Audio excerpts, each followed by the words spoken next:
எப்படி இருந்தது, அவளுடைய வாழ்க்கையினுடைய முடிவு எப்படியாக மாறிவிட்டது, அந்த பெண்மணிக்கும் நம்முடைய வாழ்க்கைக்கும் என்ன தொடர்பு, இன்றைக்கு நாம் அவளை போல இருக்கிறோமா இல்லை வித்தியாசப்பட்டு இருக்கிறோமா என்று சொல்லி வேதத்திலிருந்து ஒரு பெண்மணியை நம் ஆதாரமாக வைத்து நாம் தியானிக்கிறதுக்கு தேவன் உதவி செய்வார். எல்லாரும் எடுத்து வைத்துக் கொள்ளலாம். 1 சாமுவேல் புத்தகம் 18வது அதிகாரம், 1 சாமுவேல் புத்தகம் 18வது அதிகாரம் 20வது வசனத்தை வாசிக்கலாம். சவுலின் குமாரத்தியாகிய மீகாள் தாவீதை நேசித்தாள். அல்லேலூயா. இந்த மீகாளை குறித்து தான் இன்றைக்கு தேவன் நம்மளோடு கூட அவளுடைய வாழ்க்கை சரித்திரத்திலிருந்து வேதத்துல எழுதப்பட்டு இருக்கிற ஒவ்வொரு நபர்களும் நமக்காகவே எழுதப்பட்டவர்கள். அல்லேலூயா. நாம் அவரிடத்திலிருந்து பெற்றுக்கொள்ள வேண்டியதை பெற்று அவர்களிடத்திலிருந்து சில பாடங்களை கற்று நாம இருக்கணுமா, இவங்களை மாதிரி இருக்கணுமா, இவங்களை மிஸ் பண்ண மாதிரி நம்ம மிஸ் பண்ணக்கூடாதா என்று சொல்லி அதுக்காக தான் இந்த வேதத்திலே ஒவ்வொருத்தரை குறித்து, கீழே விழுந்தவர்களை குறித்து எழுதப்பட்டு இருக்கிறது, ஜெயித்தவர்களை குறித்து எழுதப்பட்டு இருக்கிறது. அல்லேலூயா. இதெல்லாம் எதுக்கு அப்படின்னு சொல்லி போனா, மேகம் போன்ற இத்தனை திரளான சாட்சிகள் இருக்குன்னா நாம் அந்த பரிசுத்த பாதையிலே ஓட வேண்டும் என்பதற்காகத்தான், நாம் அந்த பரலோகத்தை இழந்து போகக்கூடாது என்பதற்காக எழுதப்பட்ட ஒரு சம்பவங்கள். அல்லேலூயா. இந்த மீகாளை குறித்து தான் இன்னைக்கு தேவன் நம்மளோடு கூட இவள் யார், எப்படி இவளுடைய ஓட்டம் ஆரம்பித்தது, இவள் எப்படி முடித்தாள் என்று சொல்லி இந்த வேதத்திலிருந்து ஒருவேளை நீங்கள் இதை தியானித்திருக்கலாம். இதுதான் இன்றைக்கு தேவன் நம்மளோடு கூட என்ன பண்ணுவார், ஆண்டவருடைய காரியம் நமக்கு கற்றுத்தர வேண்டும் என்று விரும்புகிற காரியத்தை நம்மளோடு கூட கற்றுத் தருவார். அல்லேலூயா. இதில் போட்டு இருக்கிறது, சவுலின் குமாரத்தியாகிய மீகாள் தாவீதை என்ன பண்ணினாலாம், நேசித்தாள். அல்லேலூயா. இந்த தாவீது யார் என்று நமக்கு எல்லாருக்கும் நல்லா தெரியும். தாவீது யாருங்க, தேவனால் அபிஷேகம் பண்ணப்பட்ட ஒரு மனிதன். அல்லேலூயா. முதல்ல அவருடைய அடையாளமே என்னதுன்னா, தேவனால் அபிஷேகம் பண்ணப்பட்ட ஒரு நல்ல மனிதன். இவனை ஆண்டவர் ஆடு மேய்க்கிறதிலிருந்து தன்னுடைய மந்தையை தன்னுடைய ஜனங்களை மேய்க்கிறதற்காக விசேஷமாக அழைக்கப்பட்ட ஒரு நபர் இந்த தாவீது. அல்லேலூயா. ஆமா, இன்னைக்கு அழைத்து இவன் பாருங்க, ஆடு மேய்ச்சல்ல இருந்து வெளியே வந்தான், அதுக்கப்புறம் கோலியாத்தை வீழ்த்தினா, இப்பொழுது எங்க இருக்கிறாரு, அரண்மனையில இருக்கிறாரு. அரண்மனை அப்படின்னு சொல்றதை விட ராணுவத்தில் ஒரு பெரிய தளபதியாய், ஒரு பெரிய வீரராக இவர் இருந்து கொண்டு இருக்கிறார். அல்லேலூயா. இவர் மீகாளுடைய அப்பா சவுல் என்ன பண்ணினார், ஒரு அனௌன்ஸ்மெண்ட்டை கொடுத்தார். என்ன அனௌன்ஸ்மெண்ட் கொடுத்தாரு, இந்த கோலியாத்தை கொல்றவனுக்கு என் பிள்ளைய தருவேன் அப்படின்னு சொல்லி சொன்னார். கோலியாத்தை தாவீது என்ன பண்ணினார், கொன்னார். ஆனால் என்ன பண்ணல, சவுல் தன் மூத்த யாரை தருவேன் என்று சொன்னாரோ அவனை என்ன பண்ணல, தாவீதுக்கு கொடுக்கவில்லை. அல்லேலூயா. இதுல பாத்தீங்கன்னு சொன்னா, மேரா, சவுலுடைய மூத்த பிள்ளையுடைய மூத்த மகளுடைய பேர் மேரா. மேராப்ப தருவேன்னு சொல்லி தான் அனௌன்ஸ்மெண்ட் கொடுத்ததே. கோலியாத்தை கொன்னா நான் தருவேன், என் மூத்த பிள்ளைய தருவேன், கல்யாணம் பண்ணி வைப்பேன்னு சொன்னாரு. ஆனா தாவீதுக்கு தரவே இல்லை. தாவீது அதை குறிச்சு ஒரு பெரிய விஷயமா, ஏன் எனக்கு பிள்ளைய தருவேன்னு சொன்னீங்களா, ஏன் தரல அப்படின்னா கேட்கல. அந்த டைம்ல தான் சவுலுக்கு ஒரு விஷயம் வருது. மீகாள் என்ன பண்ணுகிறார், தாவீதை ரொம்ப நேசிக்கிறாள் என்று சொல்லி. அல்லேலூயா. அதனால நிறைய பிள்ளைங்க நினைக்கிறாங்க, நம்ம அந்த மாதிரி நேசிக்கிறது ரொம்ப நல்லது அப்படின்லாம் நினைக்கிறாங்க. அல்லேலூயா. அல்லேலூயா. அப்படிலாம் இப்படிலாம் நேசிச்சுட்டு உட்கார்ந்துருக்காதீங்க. அல்லேலூயா. ஆமா, இங்க போட்டிருக்கு, தாவீதை மீகாள் நேசித்தாலே ரொம்ப நாளே அப்படின்னு சொல்லிட்டு. அல்லேலூயா. இது நல்ல வேதத்தை என்னைக்குமே நல்ல கவனிக்கணும். தயவு செய்து வேதாகமத்தை மாம்சத்துல படிக்கவே படிக்காதீங்க. அல்லேலூயா. நீங்க மாம்சத்துல படிச்ச தப்புதான் ஒரு கட்டாயம். அல்லேலூயா. நீங்க மாம்சத்துல படிக்க கூடாது, ஆவியில இதை படிக்கணும். அல்லேலூயா. படிக்கணும் வேதத்தை ஆவிக்குரிய ஆவியானவருடைய ஒத்தாசையோடு படிச்சாதான் அதோடைய மேன்மை என்னன்னு என்ன பண்ணணும் தெரியும். அல்லேலூயா. நிறைய பேர் ஒரு தங்கச்சி என்கிட்ட எப்படியா சொன்னா, ரூத்தோட புஸ்தகத்துல ஒரு பெரிய தப்பு இருக்குக்கா, நகோமி தப்பு பண்ணிட்டாங்க, போவாச சந்திக்கிறதுக்கு நகோமி என்ன பண்ணாங்க, ரூத்தை அனுப்பிச்சு விட்டாங்க அப்படின்னு சொல்லி அவளை பிடிச்சி எவ்வளோ பெரிய தப்பு பண்றதுக்கு அந்த அம்மா மருமகளை அனுப்பிச்சு விட்டாங்கன்னு சொல்லி நான் சொன்னேன், அது அப்படி படிக்கக்கூடாது, வேதத்தை என்ன பண்ணக்கூடாது, அது எவ்வளோ பெரிய உண்மை, அது ப்ராக்டிக்கல் மாம்சத்தில் அதை படிச்சு பார்த்தா ஒரு மாமியார் போய் மருமகளை இவ்வளோ பெரிய தப்பு பண்ணி பிடிச்சி அவன் தனியாக இருப்பானா போய் நீ படிச்சுன்னு சொல்லி எவ்வளோ பெரிய தப்பு அப்படின்னு சொல்லி. தயவு செய்து வேதத்தை என்ன பண்ணாதீங்க, மாம்சத்துல படிச்சா அப்படிதான் தெரியும். அல்லேலூயா. அதே மாதிரி இங்க தாவீதை மீகாள் நேசித்தாள், அதனால நானும் நேசிக்கிறேன்னு சொல்லி வாலிப பிள்ளைகள் யார் பின்னாடி போயிடாது. அல்லேலூயா. ஆண்டவர் உங்களுக்கு என்ன பண்ணுவார், ஒரு ஜோடியை தருவார், ஒரு பேர் தருவார், உங்களுக்குன்னு ஒரு துணையை தருவார். அது வரைக்கும் பொறுமையா இருங்க, தேவன் உதவி செய்வார். சோ இப்பொழுது மீகாள் தாவீதை நேசித்தாள் அப்படின்னு சொல்லி சவுலுக்கு அறிவிக்கப்பட்டோடனே சவுலுக்கு ரொம்ப சந்தோஷமாயிருச்சு. ஏன்னா சவுல் என்ன பண்றாரு, தாவீதை எப்படியாவது அழித்து விட வேண்டும், தாவீதை கொல்ல வேண்டும் என்று துடிக்கிறார். ஆனா எந்த விதத்திலையும் தாவீதை அழிக்க முடியல. சோ இவளை வச்சு பகடக்காயாய் வைத்து தாவீதை அழித்து விடலாம் என்று சொல்லி காரியத்தை செய்கிறார். என்ன அப்படின்னு சொல்லி பார்த்தீங்க அப்படின்னு சொன்னா வாசிக்கலாம் பாருங்க. 25வது வசனத்தை வாசிக்கலாம். அப்பொழுது சவுல் ராஜா பரிசத்தை விரும்பாமல் பெலிஸ்தரின் 100 நுனித்தோள்களினால் ராஜாவின் சத்துருக்களிடத்தில் பழிவாங்க விரும்புகிறார் என்று தாவீதுக்கு சொல்லுங்கள் என்றார். நல்ல கவனி. சவுல் இப்பொழுது சொல்லுகிறார், என்ன சொல்லுகிறார்? தாவீது கிட்ட போய் சொல்லுங்க, மீகால கல்யாணம் பண்ணி கொடுக்குறேன், ஆனா பெருசா எதுவும் விரும்பல, 100 பெலிஸ்தரை கொண்டா மட்டும் போதும், நான் கொண்டுட்டா மீகாலா உங்களுக்கு தந்துறேன்னு சொல்லி ராஜா சொல்லுகிறார். ராஜா வேற எந்த பணத்தையும் விரும்பலையா, வேற எதையுமே விரும்பலையான்னு போய் சொல்லுங்க அப்படின்னு சொல்லி. சவுலுடைய எண்ணம் என்ன? எப்படியாவது தாவீதா போய் 100 பேரை கொண்டுட்டு வந்தா என் பிள்ளைய தருவேன்னு சொன்னா இன்னைக்கு எவன் வருவான் அப்படின்னா, உன் பிள்ளை வேணா நீ வேணான்னு போயிடுவாங்க. லேடியா, இப்ப சவுலுடைய எண்ணம் என்னன்னா, எப்படி ஆயிலும் தாவீதை என்ன பண்ணணும், 100 பேர் அழிக்கணும்ன்றது ஒரு பெரிய விஷயம். சோ இதை இவன் முடிக்கவே மாட்டான், இதுலயே தாவீது க்ளோஸ் ஆயிடுவான், நம்ம ராஜ்யபாரம் ஸ்டாண்ட் ஆயிரும் அப்படின்னு என்னது நின்றுன்னு சொல்லி ஒரு பெரிய எண்ணம். லேடியா, இதை கேட்ட உடனே தாவீதுக்கு, அது வரைக்கும் தாவீதுக்கு மீகால் மேல ஒரு எண்ணம் இல்ல, ஒரு பெரிய ஒரு எண்ணமோ, மீகால் வேணா தாவீதை நேசிச்சிருக்கலாம், ஆனா தாவீது மீகால என்ன பண்ணல, பார்க்கல. ஏன்னா மேலாவே என்ன பண்ணல, அவன் நினைக்கல, எனக்கு வர வேண்டிய பொண்ணு ஒன்னொருத்திக்கு போயிடுச்சு, நம்ம பெரிய விஷயமா நினைக்கல. அவருக்கு என்ன தெரியுமா, நமக்குன்னு உண்மை இருந்தா வரும். லேலுயா. இப்படி ஒரு நியூஸ் கேட்ட உடனே தாவீதுக்கு ஒரு பெரிய சந்தோஷம். என்னன்னா, இனி நம்ம இதை ஈஸியா ஜெயிச்சிடலாம். லேலுயா. 100 பேருன்றது எனக்கு ஒரு மேட்ரு கிடையாது, மீகால இப்போ நான் என்ன பண்ணிடலாம், கல்யாணம் பண்ணிக்கலாம்னு சொல்லி தாவீது என்ன செய்தார், வாசிக்கலாம். 27வது வசனம். அதற்கு குறித்த நாட்கள் நிறைவேறும். அதற்கு குறித்த, அதோட என்னது, சவுல் ஒரு நாட்களை பிக்ஸ் பண்ணி, இந்த நாளுக்குள்ள 100 பேரை கொண்டு வந்துட்டேன்னா என் பிள்ளைய தரேன் அப்படின்னு சொல்லி சொன்ன உடனே அதற்கு குறித்த நாட்கள் நிறைவேறும் முன்னே தாவீது எழுந்து தன் மனுஷரை கூட்டிக் கொண்டு போய் பெலிஸ்தரில் 200 பேரை வெட்டி, பெலிஸ்தரில் 200 பேரை, சவுல் கேட்டது எத்தனை பேரை, 100 பேரை, ஆனா இவர் எத்தனை பேரை வெட்டினாரு, 200 பேரை வெட்டி அவர்கள் நுனித்தோள்களை கொண்டு வந்து தான் ராஜாவுக்கு மறுமணமாகும்படிக்கு, தான் ராஜாவுக்கு மீகாலை கல்யாணம் பண்ணும்படிக்கு அவைகளை ராஜாவுக்கு எண்ணி செலுத்தினான். 200 பேரை கொண்டுட்டு வந்து இப்ப ராஜாட்ட கேட்கிறான், அவன் பிள்ளை எனக்கு கொடு. சவுல் நினைச்சா இவனை கொன்றலாமே, இப்படி ஒரு திட்டத்தை போட்டா இவனை கொன்றலாம் நினைச்சா இவனை கொல்லவே முடியல, அதனால இப்ப வேற வழி இல்ல. 100 பேரை கேட்டா அவன் 200 கொண்டு வந்து நிக்கிறான். 200 பேரை வெட்டி வீழ்த்திட்டு இப்ப மீகால கொண்டு வந்து கொடு என்று சொல்லி. லேலுயா.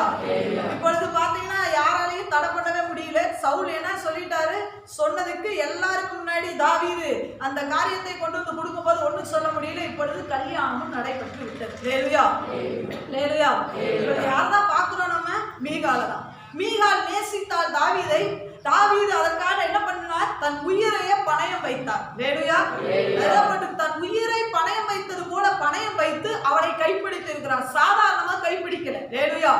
இந்த மீகாலுக்கும் நமக்கு ஒரு பெரிய தொடர்பு உண்டு. இந்த மீகாலுக்கும் கிறிஸ்தவர்களுக்கும் ஒரு பெரிய தொடர்பு உண்டு. விசுவாச பிள்ளைகளுக்கும் ஒரு பெரிய தொடர்பு உண்டு. தேவன் நம்மளை சாதாரணமா என்ன பண்ணல தெரியுமா, கைப்பிடிக்கவே இல்லை, தன் உயிரை கொடுத்து நம்மளை கரம் பிடித்து இருக்கிறார். சவுல் கேட்டது போலதான் என்ன பண்றாங்க தெரியுமா, ஆண்டவர் பிதா கேட்கிறார், யாரை நான் அனுப்புவேன், யார் என் காரியமாய் போவார், இதுக்கு போகணும்னா என்ன பண்ணணும் தெரியுமா, தன் உயிரை சிலுவையில என்ன பண்ணணும் தெரியுமா, சாபமாக்கப்பட வேண்டும், புறக்கணிக்கப்பட வேண்டும். அவர் என்ன பண்ணணும், அவர் அவருடைய முதுகு உளப்பட்ட நிலம் போல உருக்குலைய வேண்டும்.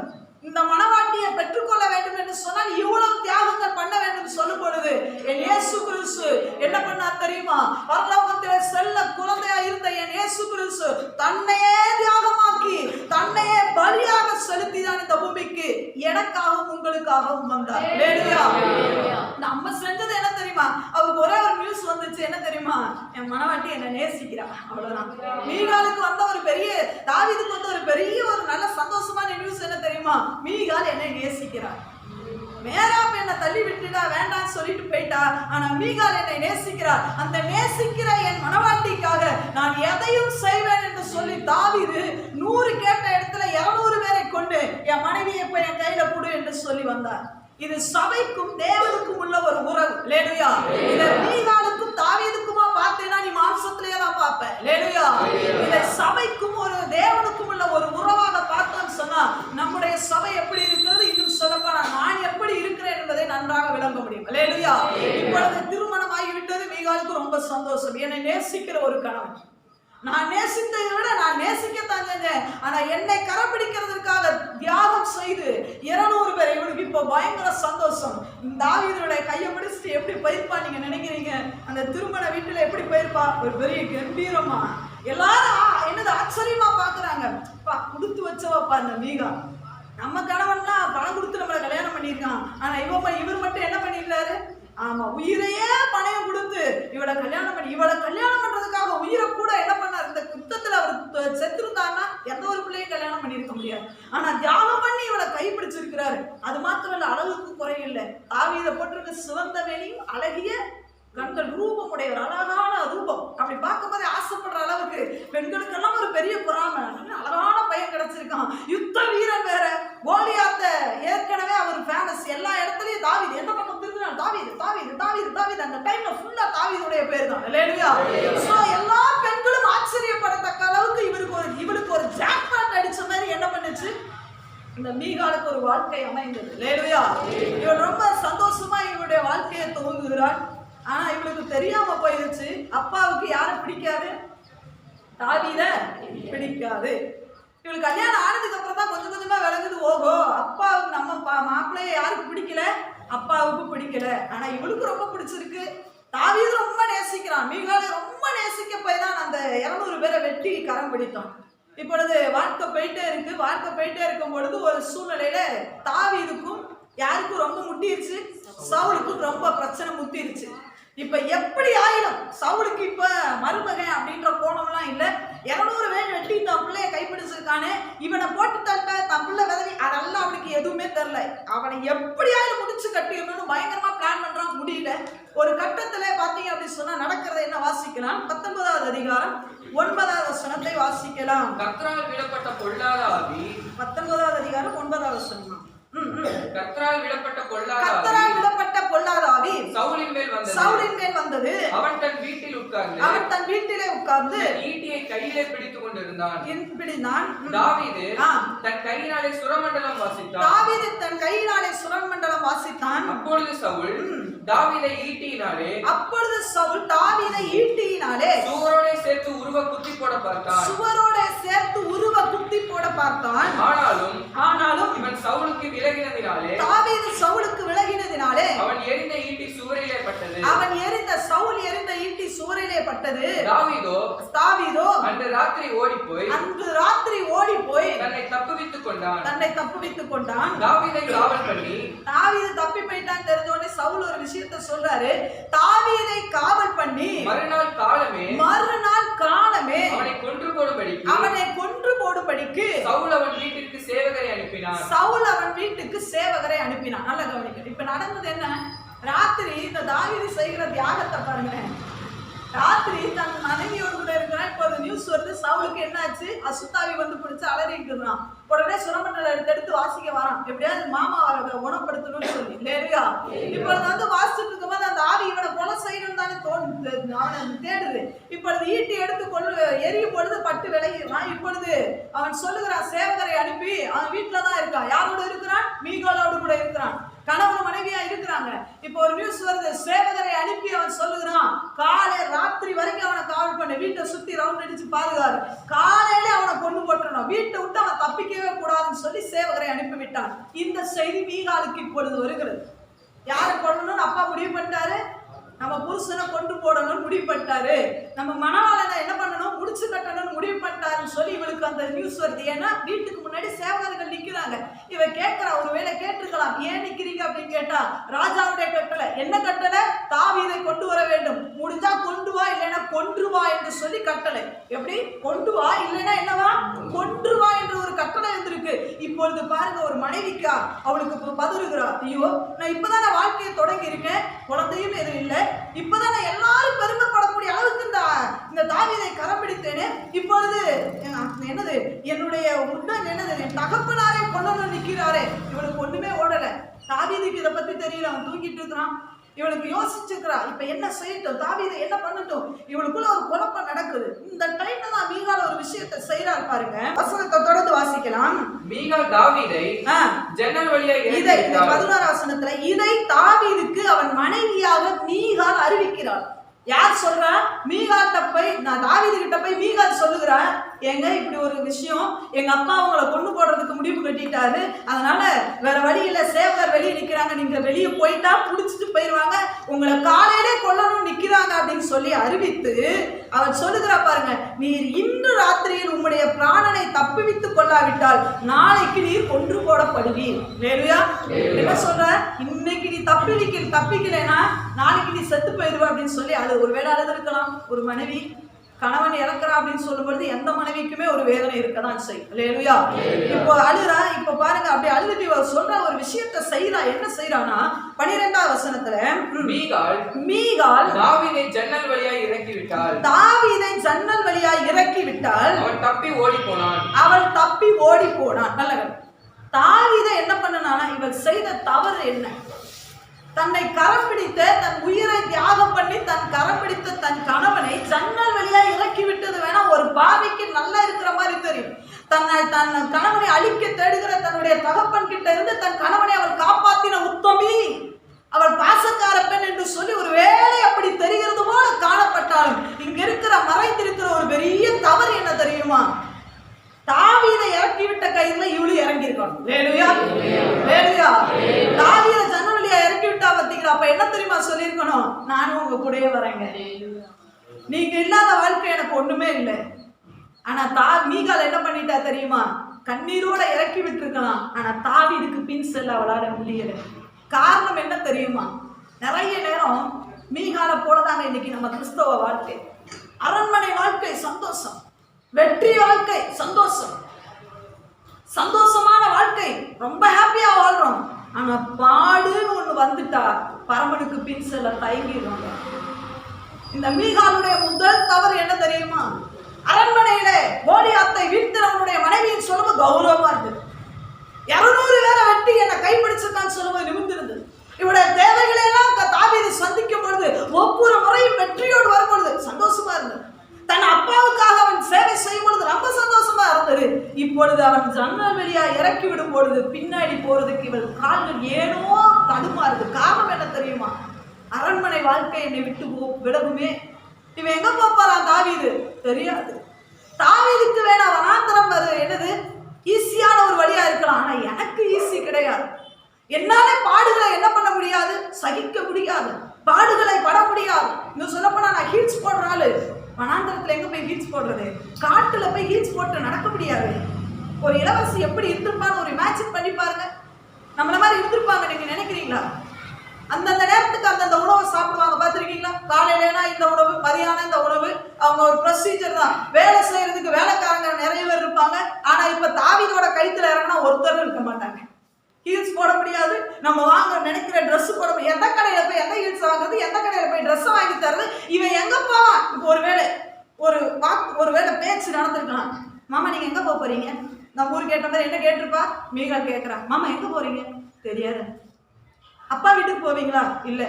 அவங்க அப்பாவுக்கு தெரிஞ்சிடும், என்ன தேடி வருவார், எங்கள் அப்பாவுக்கு என்னால் பிரச்சனை. அப்போ எங்கே தான் மாமா போவீங்க? தெரியாது. ஏதாவது ஒரு வனாந்தரமாக போகலான்னு இருக்கேன். இவ பார்க்குற வனாந்தரமா எப்படி இருக்கும்? இது வரைக்கும் மீகால் வனாந்தரத்துக்கு போனதில்லை. எப்படி இருக்கும்?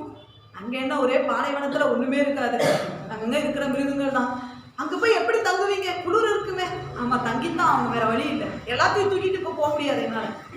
ஏதாவது ஒரு குகை இருக்கும், அந்த குகைக்குள்ள போய் பகிர்ந்துக்கணும். குகையா ஏதாவது பூச்சிப்பட்ட ஏதாவது இருந்துச்சுன்னா வேற வழி இல்லை. ஆண்டவர் என்னை பாதுகாப்பார். என்னை சிங்கங்களின் கைக்கு தப்பு வைத்ததே எல்லாத்துக்கும் என்னை தப்பு வைப்பார். கரடிக்கு இவளுக்கெல்லாம் மண்டையில யாராக மாட்டேன். சிங்கத்துக்கு தப்பு வச்சார் பத்தியா மீகால், என்ன தப்பு வைப்பார். ஏன்ல கரடிக்கு என்ன தப்பு வச்சார் பத்தியா மீகால், அவரு என்ன தப்பு வைப்பார். ஏன்ல கோலியாத்தை ஜெயிக்க உதவி செய்த தேவன் இந்த பாலைவனத்திலும் என்னை நடத்துவார். இவனுக்கு ஏறவே மாட்டேன். காரணம் என்னன்னா, ஐயோ என்னால அதைதான் சொல்றேன், உன்னத பாட்டுல சொன்னது போல என் கால்களை கழுவினேன், நான் எப்படி மறுபடியும் அதை அழுக்காக்குவேன். நம்மளால முடியாது. பாடுகளை எப்படிப்பா தாவீது உண்மைதான் நேச மனவாளன் இறங்கி போறாரு, பின்னாடியே போக வேண்டியது ஒரு மனவாட்டியோட வேலை. ஆனா பாடுகள்னு வரும்போது என்ன தெரியுமா? நிறைய விசுவாசிகள் பேக் அடிச்சிடறாங்க. நம்மளால முடியாது.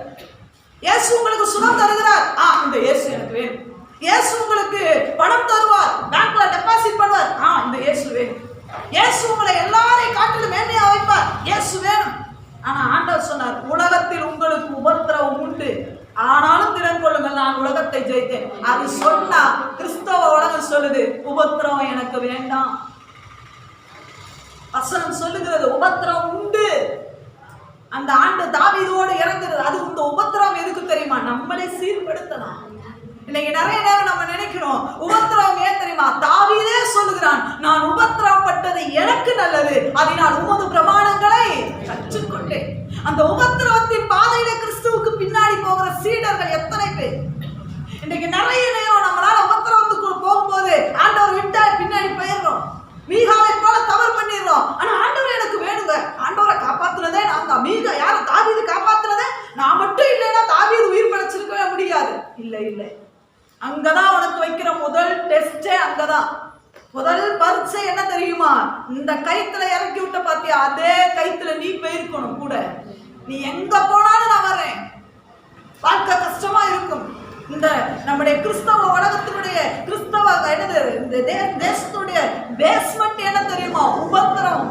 எத்தனையோ ரத்த சாட்சிகளுடைய அந்த ரத்தத்தின் மேலதான் நம்முடைய சபை கட்டப்பட்டு இருக்கிறது. எத்தனையோ மிஷனரிகளுடைய ரத்தத்தின் மேலதான் சபை கட்டப்பட்டு இருக்கிறது. அத்தனை சீசர்களுடைய ரத்தத்தின் மேலதான் சபை கட்டப்பட்டு இருக்கிறது. ஆனா இன்னைக்கு விசுவாசிகளுடைய நிலைமை என்ன தெரியுமா? பாடுகள் எனக்கு வேண்டாம், எனக்கு உபத்திரவம் வேண்டாம், நீதி நிமித்தம் துன்பம் வருமா? வேண்டவே வேண்டாம். ஆண்டவரை நான் ஏற்றுக்கொள்ளுகிறனால பாடுகளா? அதை சொல்றதுக்கு கூட இன்னைக்கு ஊழியர்களுக்கு நிறைய நேரம் பயம். இயேசுவை ஏற்றுக்கொண்டா என்ன கிடைக்கும்? எல்லாம் கிடைக்கும். லேலுயா லேலுயா. இல்ல, இயேசுவை ஏற்றுக்கொண்டு அவனுக்கு பாடுகள் வரத்தான் செய்யும், போராட்டங்கள் வரதான் செய்யும், தடுமாற்றங்கள் இருக்கதான் செய்யும். ஆனா ஆண்டவர் கூட இருக்கிறான்றதை மட்டும் மறந்துறாங்க. லேலுயா லேலுயா. பாடுகள் எதற்கு தெரியுமா? நம்மளை பண்படுத்ததான். லேலுயா. நம்மளை உருவாக்கத்தான். நமக்கு ஒரு ராஜ்யத்தை கொடுக்கிற வரைக்கும் நமக்கு அந்த பாடுகள். லேலுயா. நிறைய நேரம் நம்மளுடைய வாழ்க்கையில இந்த பாடுகள் வரும்போது நம்மளால தாங்க முடியல, சோதனைகள் வரும்பொழுது நம்மளால ஏற்றுக்கொள்ள முடியல, நம்மளுடைய ஆசீர்வாதம் கொஞ்சம் தாமதமான நம்மளால ஏற்றுக்கொள்ள முடியுது. இஸ்ரவேல் ஜனங்கள் என்ன பண்றாங்க? கீழே இருக்காங்க. மோசே மேல இருந்தாரு. மேல அவர் 40 நாள் யாருக்காக உட்கார்ந்துட்டு இருக்கிறாரு? இஸ்ரவேல் ஜனங்களுக்கு கற்பனைகள் வாங்க, கட்டளைகளை வாங்க அவர் உட்கார்ந்துட்டு இருக்கிறார். 40 நாள் சாப்பிடாம பண்ணாம. ஆனா இஸ்ரவேல் ஜனங்களால காத்திருக்க முடியல. ஐயா, இப்பெல்லாம் நம்மளால காத்திருக்க முடியல. என்ஜாய்மெண்ட் வேணும், ஆடல் பாடல் கழிப்பு வேண்டும். இன்னைக்கு சபை என்ன தெரியுமா? ஆனா சத்தியம் வேண்டாங்க, ஆட்ட பாட்ட கொண்டாட்டம் சூப்பர். வசனம் என்ன தெரியுமா சொல்லுகிறது? சத்தியத்தை அறிவீர்கள், சத்தியமே உங்களை விடுதலை ஆக்கும். அல்லேலூயா அல்லேலூயா. சத்தியத்தை என்னைக்கு ஒரு மனிதன் நேசிக்கிறானோ, அவருக்காக எதையும் செய்ய ஆயத்தம் என்று சொல்லி யார் வருகிறாரோ அவர்கள் ஆண்ட அந்த முதல் வைத்திருக்கிற டெஸ்ட்களை பாஸ் பண்ணிட்டாங்க. மீகாலுக்கு பின் செல்ல முடியல. இன்றைக்கு எத்தனை வளர்ந்த கிறிஸ்தவர்களை, ஆண்டவருக்காக கனி கொடுத்த கிறிஸ்தவர் பரிசுத்தவான்களை போய் கேட்டு பாருங்க. எந்த வழியா பிரதர் நீங்க வந்தீங்கன்னா? பாடுகள் வழியாதான். ஊழியக்காரர்களை, நல்ல ஆண்டவருக்காக வாழ்ந்த ஊழியக்காரர்களை போய் சாட்சி கேட்டு பாருங்க. அவங்க சொல்றதெல்லாம் இன்னைக்கு ரிச்சா இருப்பாங்க, நீங்க அதை பார்க்க கூடாது. அவங்களுடைய ஆரம்ப அந்த பேஸ்மெண்ட் என்னன்னு சொல்லி பார்த்தா உபத்திரவத்தின் குகையில. ஆண்டவரே சொல்லுகிறார், உபத்திரவத்தின் குகையிலே நான் உன்னை தெரிந்து கொண்டேன். அந்த பாதை தான் ஆண்டவர் சொன்ன, நான் வந்ததே அந்த பாதை தான். அந்த பாதைக்கு அடுத்துதான் என்ன இருக்கு தெரியுமா? ஒரு மேன்மையான வாழ்க்கை. அந்த உபத்திரவம் எந்த அரண்மனை வாழ்க்கை உனக்கு இருக்காது, அரண்மனை பெட் இருக்காது. மீகாலுக்கு இதெல்லாம் ஒரு பெரிய கொஸ்டின். இயேசு பின்னாடி வந்தா இப்படி எல்லாம், ஐயோ தாவீது பின்னாடி சான்ஸே கிடையாது, வரத்தான் செய்யும். உனக்கு பெட் இருக்காது, கல்லு மேலதான் படுக்கணும். தாவீதுக்கு பின்னாடி போய் என்ன பண்ணா? பாலைவனத்துல போனா என்ன நடக்கும் தெரியுமா? கல்லுல தாங்க தலையில என்னது வனாந்தரத்துல போறாரு யாக்கோபு. என்ன தலையில வச்சு படுத்தாரு? கல்ல எடுத்து வச்சு படுத்தாரு. எனக்கும் நான் இவ்வளவு பெரிய பெட்டு மேல படுத்தாலும் ஐயோ நம்மளாலாம் பாஸ்டிங் இருக்கவே, நிறைய பேர் சொல்லு பாஸ்டிங் இருக்கவே நம்மள வாய்ப்பே கிடையாது. எதுனால இருக்கலாம், எனக்கா யாருனாலும் இருந்து சொல்லுங்க, வேணா அவங்களுக்கு சமையல் கூட ஆக்கி தரேன், ஆனா நான் பாஸ்டிங் இருக்க மாட்டேன். இதனால அர்த்தம் என்ன தெரியுமா? கைத்தை விட்டு தாவீதை இறக்கி விட்டுருவேன், நான் வரவே மாட்டேன். யாராலும் எனக்காக ஜோம் பண்ணிட்டேன், ஒரு ஃபோன் பண்ணி எனக்காக ஜோம் பண்ணுங்க சொல்றது ரொம்ப ஈஸி இல்ல. நீ முழங்கால் வேலையா? ஐயோ முழங்கால் பாட எனக்கு தெரியாதே, அதான் சொல்றேன். ஐயோ என்னன்னா இந்த இதெல்லாம் கம்மல்லாம் போட்டிருப்பாங்க, ராணிகள் இளவரசிகள் என்னென்ன போட்டிருப்பாங்க, கம்மல் போட்டிருப்பாங்க, எல்லாம் போட்டிருப்போம். இதெல்லாம் தாவீது எங்க வாங்கி தருவா? அவர் சொல்லுவாரு, இதெல்லாத்தையும் அவுத்து வச்சுட்டு வந்துறியா கூட.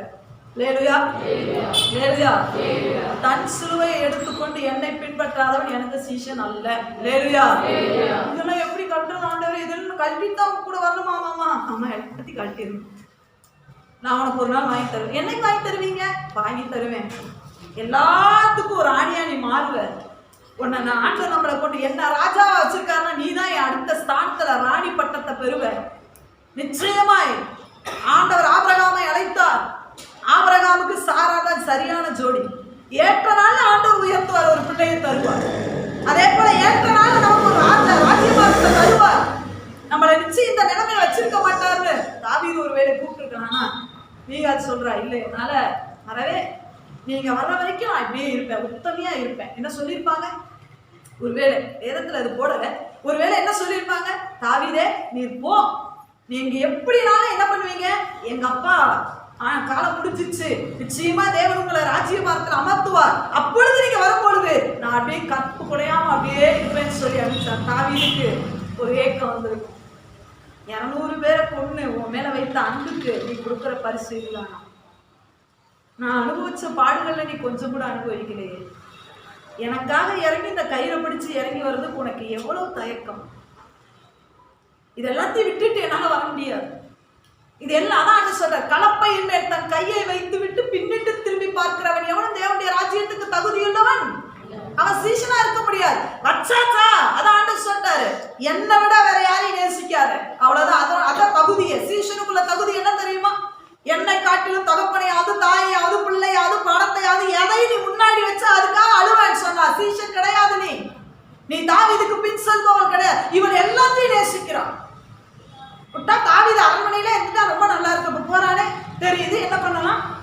அந்த ராகா பேசி இருந்தா பாத்தீங்களா, அவளுக்கு இருந்த ஒரு எண்ணம் இந்த அம்மாவுக்கு இல்லாம போச்சுங்க. சொல்றோம் அவ வேசி, அவ வேசி. அதான் யோகாசனம் சொல்றான், வேசி மாயக்காரர்கள் எல்லாம் பரலோகத்துக்கு போயிடுவாங்க. போக போக நினைச்சுக்கிட்டு இருக்கிற நீ எங்க போயிருவ தெரியுமா? கீழே போயிருவ. காரணம் என்ன தெரியுமா?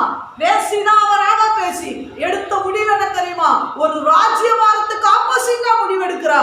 இந்த கூட்டத்துக்கு பின்னாடி நான் செல்ல துணிந்து விட்டேன். அதெல்லாம் உடனே சிவப்பு கயித்தை தொங்க விட்டுட்டா. என்ன தெரியுமா?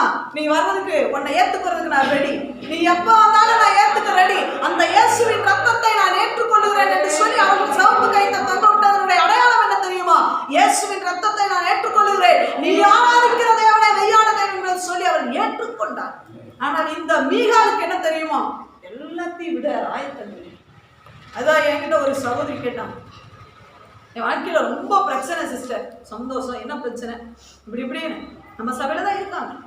அவங்க முத என்கிட்ட கேட்கும்போது, ஏங்க இப்படி இருக்கீங்க, என்னதான் உங்களுக்கு பிரச்சனை அப்படின்னு சொல்லி கேட்கும்போது அழுதுட்டு சொன்னாங்க, எனக்கு யாருமே இல்லை அப்படி இப்படின்னு சொன்னாங்க. நான் சொன்னேன், இந்த ஏசப்பாவை நம்புங்க, நிச்சயமா உங்களுக்கு என்ன பண்ண நல்லா கவனிக்கணும். எந்த மனிதனையும் நாங்கள் ஃபோர்ஸ் பண்றது இல்லை. நீ மாறு ஈருன்னு யாரையும் சொல்றது இல்லை. லேலுயா, நீ மதம் தேவையே கிடையாது. என் மதத்துக்கு மாறணுன்ற அவசியம் கிடையாது. லேலுயா, உன் பிரச்சனை தீரணும்னா இயேசு ஏற்றுக்கொள், அவ்வளவுதான். நானா போய் அவன்கிட்ட சொல்றது இல்லை. அவன் வந்து வேதனை என்கிட்ட ஷேர் பண்றான் பாத்தியா, அவனுக்கு இந்த ஆசீர்வாதத்தை கொடுக்காம என்னால இருக்கவே முடியாது. லேலுயா, அந்த சகோதரி என்கிட்ட சொல்லும்போது அவங்க கேட்டாங்க, உங்ககிட்ட வரும் நான் உங்க இயேசுவை கூப்பிடுவேன். நான் சொன்னேன், இயேசுவை நீங்க ஜெபம் பண்ணுங்க, அவ்வளவுதான். இருக்கிற இடத்துல நீங்க இருக்கிற நிலைமையில இயேசுவே கூப்பிடுங்க, நிச்சயமா சரி. அவங்க சொன்னாங்க, நான் உங்ககிட்ட வந்து பொட்டு பூ வைக்க கூடாதுன்னு சொல்லக்கூடாது. என்ன சொன்னாங்க? உங்ககிட்ட வருவேன், என்ன வைக்க கூடாதுன்னு சொல்லக்கூடாது, ஏன்னா நான் பூ வைக்கிற பொட்டு. எனக்கு ஒண்ணு என்ன சொன்னேன், இல்ல நீங்க முழங்கலமா வச்சுக்கோங்கன்னு சொன்னேன். என்ன சொன்னேன்? இன்னும் அந்த அக்கா நம்ம சர்ச்சில் தான் இருக்காங்க, நல்ல விசுவாசியா இருக்காங்க. லேலுயா, போற லேலுயா சொல்லுங்க. முழங்கலமா வச்சுக்கோங்க, விட மனசு இல்லை. நான் சொன்னேன், முழங்கலமா வைங்க சிஸ்டர் அப்படின்னு சொன்னேன். அந்த அக்கா முடி எவ்வளவு இருக்கு தெரியுமா? எவ்வளவுதான் இருக்கு? அப்பவும் இவ்வளவுதான், இப்பவும் இவ்வளவுதான். ஆனா ஆசை என்ன? முழங்கலமா வைக்க. நான் சொன்னேன், முழங்கலமா வைங்க, உங்களுக்கு எந்த ஒரு தடையும் இல்லை. பொட்டு எல்லாம் வச்சுக்கோ, நல்லா ட்ரெஸ் பட்டு சேலையா கட்டு, நவுத்து விட்டு காஞ்சிபுரம் பட்ட எல்லா பட்டையும் கட்டு. என் தேவன் எதிர்பார்க்கறது என்ன தெரியுமா? இந்த உள்ளத்துக்குள்ள வந்துட்டா அப்புறம் நீ என்ன கட்டணும் கட்டாண்டன்னு அவர் சொல்லுவார். அதை நான் சொல்ல மாட்டேன். லேலுயா, ஏன்னா எனக்கு தெரியாது நீ என்ன கட்டணும் அழகா இருப்பேன்னு. உங்க மனவாளனுக்கு மட்டுமே தெரியும். லேலுயா, மனவாட்டி எதை போட்டா நல்லா இருக்கும், எதை போடல நல்லா எனக்கு தெரியாது. மனவாளனுடைய தோழர்கள் அதை அறிய மாட்டார்கள். மனவாளனுடைய தோழர் என்ன சொல்லுவான்? அவர் உனக்கு நல்ல ஜோடியா இருப்பாருன்றதான் என் வேலை. ஆனா அதுக்கப்புறம் நீ என்ன ட்ரெஸ் பண்ணு அவரே சொல்லுவார். லேலுயா, லேலுயா அப்படி சொல்லிட்டு வந்தாலும் இப்ப அதெல்லாம் வைக்கிறதே இல்லை.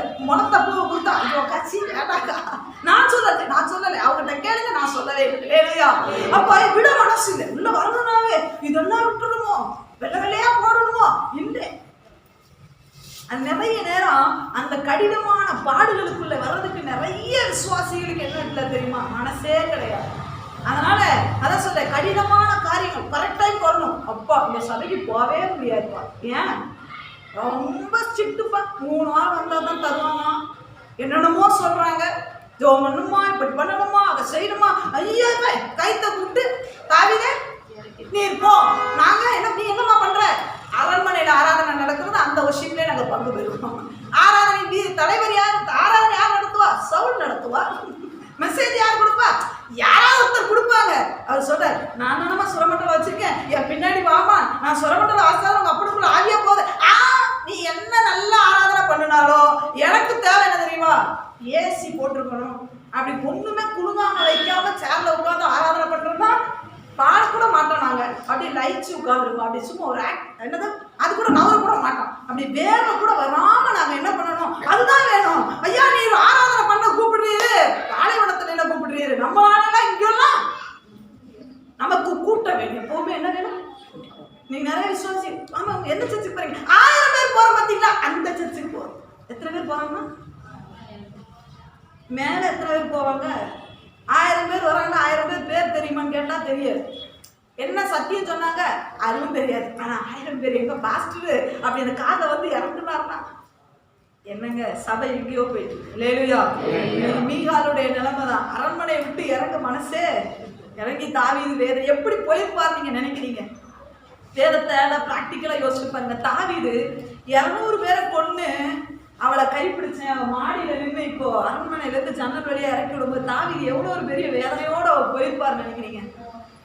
யார் வந்தாலும் வரலைனாலும் இவெல்லாம் என் கூட வந்திருக்கணும், அவர் மனசு எவ்வளவு வாரப்பட்டு இறங்கி போயிருப்பார் நினைக்கிறீங்க. ஒரு பக்கம் சவுல் துரத்துறது ஒரு வேதனையா இருந்தால் அது கூட இவனுக்கு ஒரு பெரிய மேட்டரா தெரியல.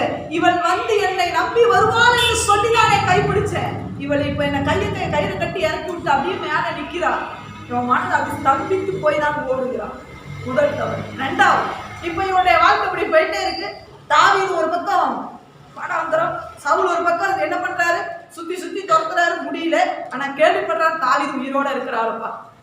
மீகாலுக்கு நிச்சயமா ஒரு நாள் அப்பா வயசாயிட்டே போகுது, நிச்சயமா தாவீது என்ன பண்ணுவான், அவங்க அண்ணன் யோனத்தான் சொல்றான், சகோதரன் சொல்றான், நிச்சயமா தாவீது வருவான், மீகால் தாவீதுதான் ராஜாவா வருவான், நான் நிச்சயமா அடுத்து இருப்பேன் அப்படின்னு சொல்லும் போது எனக்கு ஒரு பெரிய சந்தோஷம். அப்பா நிச்சயமா தாவீது வந்தா நிச்சயமா நம்ம அரண்மனையில இருக்கோம், பிரச்சனையே இல்லை, அனாந்திரத்துக்கு போயிட்டு ரிட்டர்ன் தாவீது வரும்போது நம்மளை கல்யாணம் பண்ணிப்பாரு, நம்ம கல்யாணம் பண்ண மனவாட்டி வேற என்ன இருக்கு, தாலி செயின் வேற கழுத்துல தொங்குது, மோதிரம் என்னது திருமண மோதிரம் வேற இருக்கு, நம்மள நிச்சயமா தாவீது வந்தா சேர்த்து போற ஒரு நம்பிக்கையோட இருந்தா.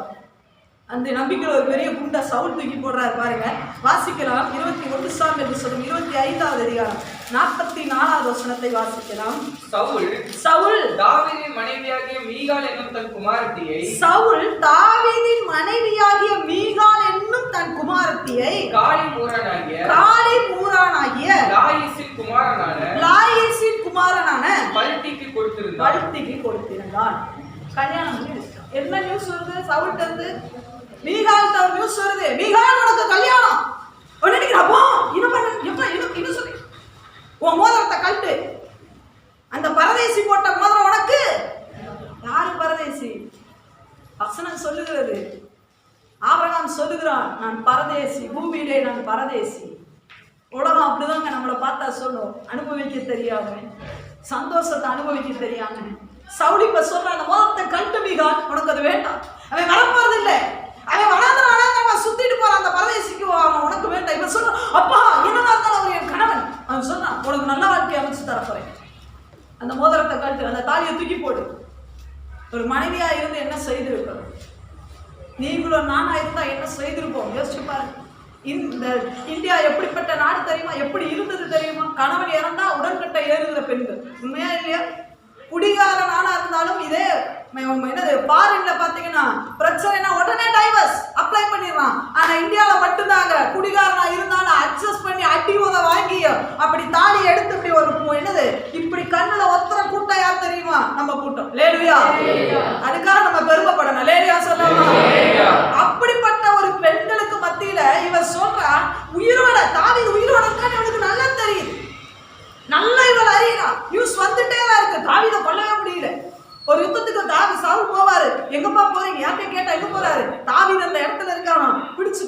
போறாரு. போயிட்டு ஏமாத்தத்தோட வரும்போது தாவீதை கொன்னாங்களா நியூஸ் வருது. தாவீதை கொல்ல, தாவீதை தொடக்கூட முடியல, இன்னும் சொல்லப்போனா தாவீதை பார்க்க கூட முடியல. இவருக்கு அப்பா ஒரு சந்தோஷம், அப்பா என் புருஷன் உயிரோட இருக்கான், ஒருவேளை தாலி எடுத்து குட்டிட்டா வச்சிருக்கலாம், மோதிரத்தை அப்படி ஒரு முத்த கொடுத்து அப்படி கற்பனையே பண்ணல. இப்ப அப்பா சொல்றாரு அந்த மோதிரத்தை கழட்டு, நீ அந்த மோதிரத்தை கழட்டு, அவரோட செய்த உடன்படிக்கை முறித்து போடு, ஞானஸ்தானத்துல நீ அவரோட பண்ணின பத்தியா அந்த உடன்படிக்கை அதை அவுத்துரு, தூக்கி போடு. பிசாசு அடுத்து வைக்கிற செக்கு நீ என்னைக்கு கயிறை விட்டு பிடிச்சி இறங்கல அன்னைக்கு அடுத்தவன சும்மா அரண்மனையில இருக்க விட மாட்டான். தேவனுக்கும் உனக்கும் உள்ள தொடர்பை ஒரேடியா துண்டிச்சு போடுறதா அவனுடைய அடுத்த லக்கே அதுதான். என்னைக்கு சபையோடு கூட, என்னைக்கு உன்னை ரட்சித்த தேவனோடு கூட, அது இடுக்கமான வாசலானாலும் சரி, அது பாடுகளானாலும் சரி, அவருக்கு பின்பதாக இயேசுவின் பின்னால் நான் செல்வேன், திரும்பி பார்க்க மாட்டேன் என்று சொல்லி போயிட்டேனா பிரச்சனை இல்லை. அடுத்து போகாத பட்சத்துல அடுத்து அவன் வைக்கிற செக்குல நீ மாட்டிட்டு முடிக்கதான் செய்யும். இப்ப இந்த மீகாலுக்கு ஒரு தர்ம சங்கடம், இவளுக்கு ஒரு மனசுல எவ்வளவு நாள் தனியா இருக்கிறது. அப்பா சொல்லணும், இன்னொரு பக்கம் சொல்றாரு, இன்னொரு பக்கம் நல் மனசாட்சிக்கு வேலை செய்து 200 பேரை கொண்டு உன்னை கைப்பிடிச்சிருக்கான், அவனை வேணான்னு சொல்லாத. ஒரு பக்கம் சொல்லுது, தோழிமார்களா சொல்றாங்க, ஐயோ அவன் பேர் என்னதான் பல்தி, என்னவா பைத்தியக்காரன், பல்தி இல்ல அவன் பேர் என்னது பைத்தியக்காரன். என்ன சொல்லுவோம், ஐயோ பல்தி ஹேண்ட்ஸமா இருக்கிறாரு, தாவீதை விட அவன் ரொம்ப ஹேண்ட்ஸம் தெரியுமா, அவனோட வேலைக்கு போ, அவங்க வீட்டுல நிறைய வேலைக்காரிங்க, இந்த கூட இருக்கு புலின்ற குள்ள நெறிகள் இருக்கு பாருங்க, அது வரைக்கும் இருக்கிற வரைக்கும் உலகம் என்ன பண்ணாது, கிறிஸ்தவன் உருப்படவே முடியாது. லேலுயா ஜோமன்றதை கண்டா எதை சொன்னாங்க, மேயிற மாட எடு, அப்படி நக்கர மாடு உங்க பக்கத்துல எல்லாம் இருக்கும், அதை என்ன பண்ணணும், காலை எதுக்கு கொடுத்துருக்கிறாரு தெரியுமா, நக்குது பாத்தீங்களா அந்த மாடை எட்டி மீதிக்கணும். நம்ம அப்படி கிடையாது, நல்லா கொடுத்துருக்கோம், நல்லா இருக்கு, இங்க இங்க இங்கேயும் கொஞ்சம் நக்கு, இங்கேயும் கொஞ்சம் நக்கு, இங்க இங்க எல்லாத்தையும் கொடுத்துட்டு அப்புறம் நக்கிட்டு போக வேண்டியதான். நக்கிடுவான், எல்லாத்தையும் நக்கிடுவான். ஆமா, எல்லாத்தையும் விட்டுறது. நல்ல பாடல் பாடுவான், அவனை போய் சும்மா இருக்கிறது இல்லை, நோண்ட நீங்க ரொம்ப நல்லா பாடுறீங்க, அப்படிப்பட்டவட்ட சொல்லு, செருப்பு கட்டி அடிச்சு ஓடி போயிருக்கேன். என்ன சொல்லணும், வாடி பிள்ளைங்க வருவாங்க அப்படி, ஐயோ பிரதர் உங்க நீங்க பாடுறது அந்த பிரசன்ஸ் அல்லேலூயா அல்லேலூயா சொல்ற பத்தியா கோமன் ஒரே கூப்பிட்டு ஓடி போய் அல்லேலூயா அல்லேலூயா நவீன அப்படியே சிஸ்டர் அந்த பாடுற பிரசன்ஸ் இறங்குச்சு அப்படின போதே உனக்குள்ள வேற பிரசன்ஸ் இறங்கிரும். கவனம் அல்லேலூயா. ஆமா, ரொம்ப கவனமா இருக்க வேண்டிய விஷயம். அல்லேலூயா. நம்ம அப்படி உருகிறோம், ஐயோ இந்த சிஸ்டர் எப்படி உடனே பிரதர் உங்க ஃபோன் நம்பர் கொடுக்குறீங்க, அடுத்த கோல் பிரதர் உங்க ஃபோன் நம்பர் கொடுக்குறீங்களா, நீ சொல்லி எங்க அப்பாவோட ஃபோன் நம்பர், எங்க அம்மாவோட ஃபோன் நம்பர், எங்க பாஸ்டரோட ஃபோன் நம்பர் இருக்கு, தாத்தா கேளு பிசாசு ஓடியே போயிரு தெரிஞ்சு. அல்லேலூயா. நம்ம கொடுத்தாங்க. ஆமா, நல்லா அவங்க சொல்றாங்க, நான் பல்த்தி அப்படி இருப்பான், நான் இப்படி இருப்பேன், நீ வேணா போட்டோ பாக்குறியா, அவன் செல்ஃபி எடுத்து அனுப்பிச்சு விட்டுக்கிறான், பல்த்தி மாதிரி இப்படி எடுத்துக்கிறார், இப்படி எடுத்துக்கிறார், அப்படி எடுத்துக்கிறார், அப்படி மேல பார்த்த மாதிரி இப்படி கீழே பார்த்து அப்படி பார்க்கிறான், அப்படி சுத்தி சுத்தி பல்த்தி எடுத்து அனுப்பிச்சிருக்கான். அப்படி காலுக்கு பார்க்க உடனே இப்பொழுது தாவீதை நேசிக்கிறாரா, தாவீதை எங்க இருக்கிறான், அது இல்லாம ஒரு குகையில இருக்கிறான். நாங்க ஐயோ இப்ப என்ன பண்ணோம், இப்போ பல்த்தியா தாவீதா, இப்ப பாக்குறா பல்த்திய கல்யாணம் பண்ணிக்கிட்டா பல்கா வாழணும். எப்படி வாழலாம், பல்த்திய கல்யாணம் பண்ணா பல்கா வாழலாம், தாவீதை கல்யாணம் பண்ணா எந்த குகையோ எந்த சத்திரமோ எந்த மடமோ என்ன எப்பா எப்படி. தாவீது சொல்லுவான், இதாம்மா இந்த கொய்யா பழம் எங்கேயா பறிச்சுட்டு வந்த, கழுவுனே ஐயா, கழுவி சாப்பிட உனக்கு தெரியுமா, 1/2 மணி நேரம் கழுவி. அது சொல்றாரு, இயற்கையா விளைஞ்சது இருந்தா இதுல ஒண்ணுமே இருக்காதுன்னு சொல்லுவான். ஆனா பல்த்தி அப்படி இல்லை, கல்வியே கொண்டு வந்து கொடுப்பான். இந்த விருட்சத்தை சாப்பிட்டா, இந்த கனியை சாப்பிட்டா நீ தேவர்களை போல அப்படின்னா. அதனால பாக்குறேன் என்ன செய்யணும், முதல்ல மீகால் பாடுகள் வேணாம்னு சொன்னவ, 2வது முயற்சியே எடுக்க மாட்டான். மீகால் நினைச்சிருந்தா தாவீதோட போய் சேர்ந்துருக்கலாம். அல்லேலூயா. நம்ம சொல்றோம், ஐயோ எங்க அப்பா ரொம்ப போஸ்ட் பண்ணிட்டாரு, எங்க அப்பானாலதான் ஒரு சில தப்பு பண்ணிட்டு அந்த டைலாக் விடுவாங்க பாத்தீங்களா, அப்போ வரும் பாருங்க, போ நான் கரெக்ட், அவங்களாலதான் இவங்களாலதான் அப்படிதான், அதனாலதான் அந்த தப்பு பண்ணிட்டேன், அதனாலதான் இப்படி நான் இருக்கிறேன், நானா ஸ்பிரிச்சுவல் அப்படி இருக்குன்னு நினைக்கிறேன், அவங்களால இப்படி ஆயிட்டேன். மீகால் நினைச்சிருந்தான்னு வச்சுக்கோங்க, அவங்க அப்பா சொல்லணும், அவனை கழுத்துல கை வச்சா உன் கழுத்து பேரும் தெரிஞ்சுக்கோ, என் புருஷன் 200 பேரை கல்ய கொண்டு எனக்கு தாலி கட்டிருக்கான் வப்பையான கழுத்துல சொல்லி மத்ததுக்குலாம் அப்பா எழுந்து பேசுவாங்க, பிள்ளைகளை மத்ததுக்குலாம் எடுத்து பேசுவாங்க. ஆனா ஸ்பிரிச்சுவலுக்கு வரும்போது மட்டும் என்ன பண்றது, அவங்களையும் அவ கணவனையும் அப்படி ஆதாயப்படுத்த அவங்க இந்த டைலாக் பேசுவாங்க பார்த்தீங்களா, அதெல்லாம் உருப்படாத கேஸ். லேலுயா. இவன் நினைச்சிருந்தாருன்னா நல்லா கவனிக்கணும், இவளுக்கு வாய்ப்பு, அதான் நல்லா கவனிக்கணும். ஆண்டவர் வாய்ப்புகளை கொடுக்கிற தேவன். தாவீதோடு போய் சேர்கிறதுக்கு இவளுக்கு சகல வாய்ப்புகளும் இருந்தது. எப்படி இருந்தது தெரியுமா? முதல் வாய்ப்பு, இவள் ஒரு இளவரசி, அரண்மனையில இவளுக்கு கீழே வேலை செய்யறதுக்கு வேலைக்காரங்க இருப்பாங்க.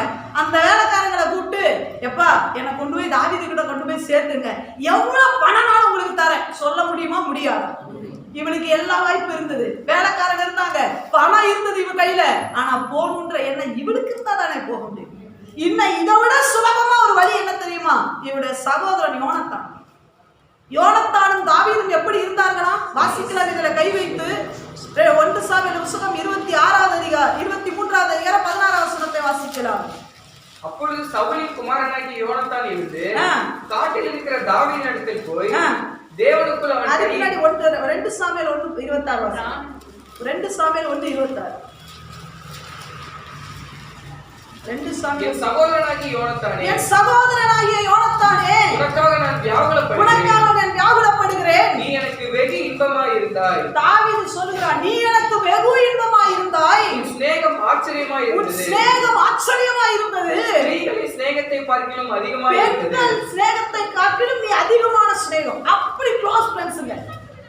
பயங்கர யோனத்தானும் தாவீதும் ரொம்ப க்ளோஸ் ஃப்ரெண்ட்ஸ். இன்னும் சொல்ல போனா அந்த 1 சாமுவேல் 23வது அதிகாரத்துல நீங்க படிச்சு பாத்தீங்கன்னா 16, 17, 18ல இவன் தாவீது காட்டுல இருப்பார். யோனத்தான் ஸ்பெஷலா போய் என்ன பண்ணுவார் தெரியுமா? தாவீதை போய் மீட் பண்ணிட்டு வருவார். நிச்சயமா நீ கவலைப்படாத, நீ நிச்சயமா அழிய மாட்ட, எங்க அப்பா இருந்து நீ தான் ராஜாவா வருவேன். அவ்வளவு க்ளோஸ் ரிலேஷன்ஷிப். இது யாருக்கும் தெரியும்? மீகாலுக்கும் தெரியும். தாவீது தன்னோட சகோதரனுக்கும் யாருக்கு? தன்னுடைய கணவனுக்கு ஒரு பெரிய நினைவு இருக்கு, தொடர்பு இருக்குன்னு நேரா யோனத்தான்கிட்ட போய், யோனத்தான் என்னை கொண்டு போய் என் வீட்டுக்காரன்ட்ட சேர்த்து. இன்னைக்கு நிறைய நேரம் நீ ஆண்டவரை விட்டு எவ்வளவு தூரம் போயிருந்தாலும் வருகிறதுக்கான வழிகள் திறந்தே இருக்கிறது. என் ஆண்டவர் ஒரு நாள் வழி அடைக்கல, நீ கைத்தை விட்டு இறக்கி நீ போன்னு சொல்லும் பொழுதே ஆண்டவர் நினைச்சிருந்தா கதவை அடைச்சிருக்கலாம். நன்றி கெட்டவன் இந்த மீகால். 200 பேரை பொண்ணி அவனை கைப்பிடிச்சிருக்கேன், அறிவு நன்றி இல்லாதபடிக்கு என்ன மட்டும் அனுப்பி விட்டான்னு கதவை அடைக்கலைங்க. கதவு திறந்த மாடிக்கே தான் இருக்கு.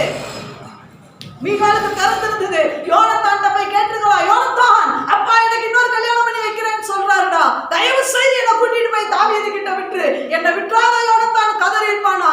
யோனத்தான் செய்திருப்பாரா இல்லையா? யார கேட்டான்னு சொல்லுவா? யோனத்தான் டெஃபினட்டா உயிர் போனாலும் தாவீதுக்காக தன் உயிரையும் கொடுக்க துணிந்தவன் தான் இந்த யோனத்தான். தன்னுடைய அத்தனை ஆயுதங்களையும் தன்னுடைய எல்லா காரியங்களையும் தாவீதுக்கு கொடுத்து அளவு பார்த்தவன் இந்த யோனத்தான். தாவீதினுடைய உயிரை காப்பாற்றுவதற்காக தன் உயிரை பணயம் வைத்தவன் இந்த யோனத்தான். அந்த யோனத்தான்ட்ட போய் ஒரு மனவாட்டி எனக்கு உதவி செய்ய கேட்டிருப்பான்னு சொன்னா டெஃபினட்டா யோனத்தான் போய் தாவீது இடத்துல சேர்த்து இருப்பான். ஆனா இன்னைக்கு முயற்சி இல்லை. ஆண்டவரோடு இன்னைக்கு நிறைய வாலிப பிள்ளை சொல்றாங்க, ஆண்டவருக்காக வாழ முடியல, ஆண்டவருக்காக நிக்க முடியல. நீ முயற்சி செய்யலாம் சொல்லு. பரிசுத்த ஆவியானவர்கிட்ட பெட் பண்ணு, கையை பிடிச்சு காலை பிடிச்சு கேளு, ஆவியானவரே எனக்கு உதவி செய்வீராக. இந்த உலகம் என்னை இழுக்கிறது ஆண்டவரே, என் ஆண்டவரோடு கூட இணைக்கப்பட்டு பிணைக்கப்பட்டு உடன்படிக்கை பண்ணப்பட்ட நான், என்னை இந்த உலகம் வா என்று இழுக்கிறது. இந்த உடன்படிக்கை முடிச்சு போட்டு இந்த மணவாளன் உனக்கு வேண்டாம், வேற மணவாளன், பாவம் என்னை இழுக்கிறது, இந்த உலகம் என்னை இழுக்கிறது ஆண்டவரே, என்னை காப்பாற்றுங்க என்று சொல்லி பரிசுத்த ஆவியானவர்கிட்ட கேட்டு ஊழியக்காரன்ட்ட போய் கதறு. இந்த வேதம் சத்திய வேதத்தை எடுத்து அழு, கண்ணீர் விட்டு அழு, தேவனே என்னை காப்பாற்றும், நான் உம்மை நம்பி இருக்கிறேன் என்று சொல்லி தாவீதினுடைய வார்த்தைகள் உனக்கு இடியா விளட்டுமே. இன்றைக்கு நம்ம நிறைய நேரம் முயற்சி செய்கிறதே கிடையாது.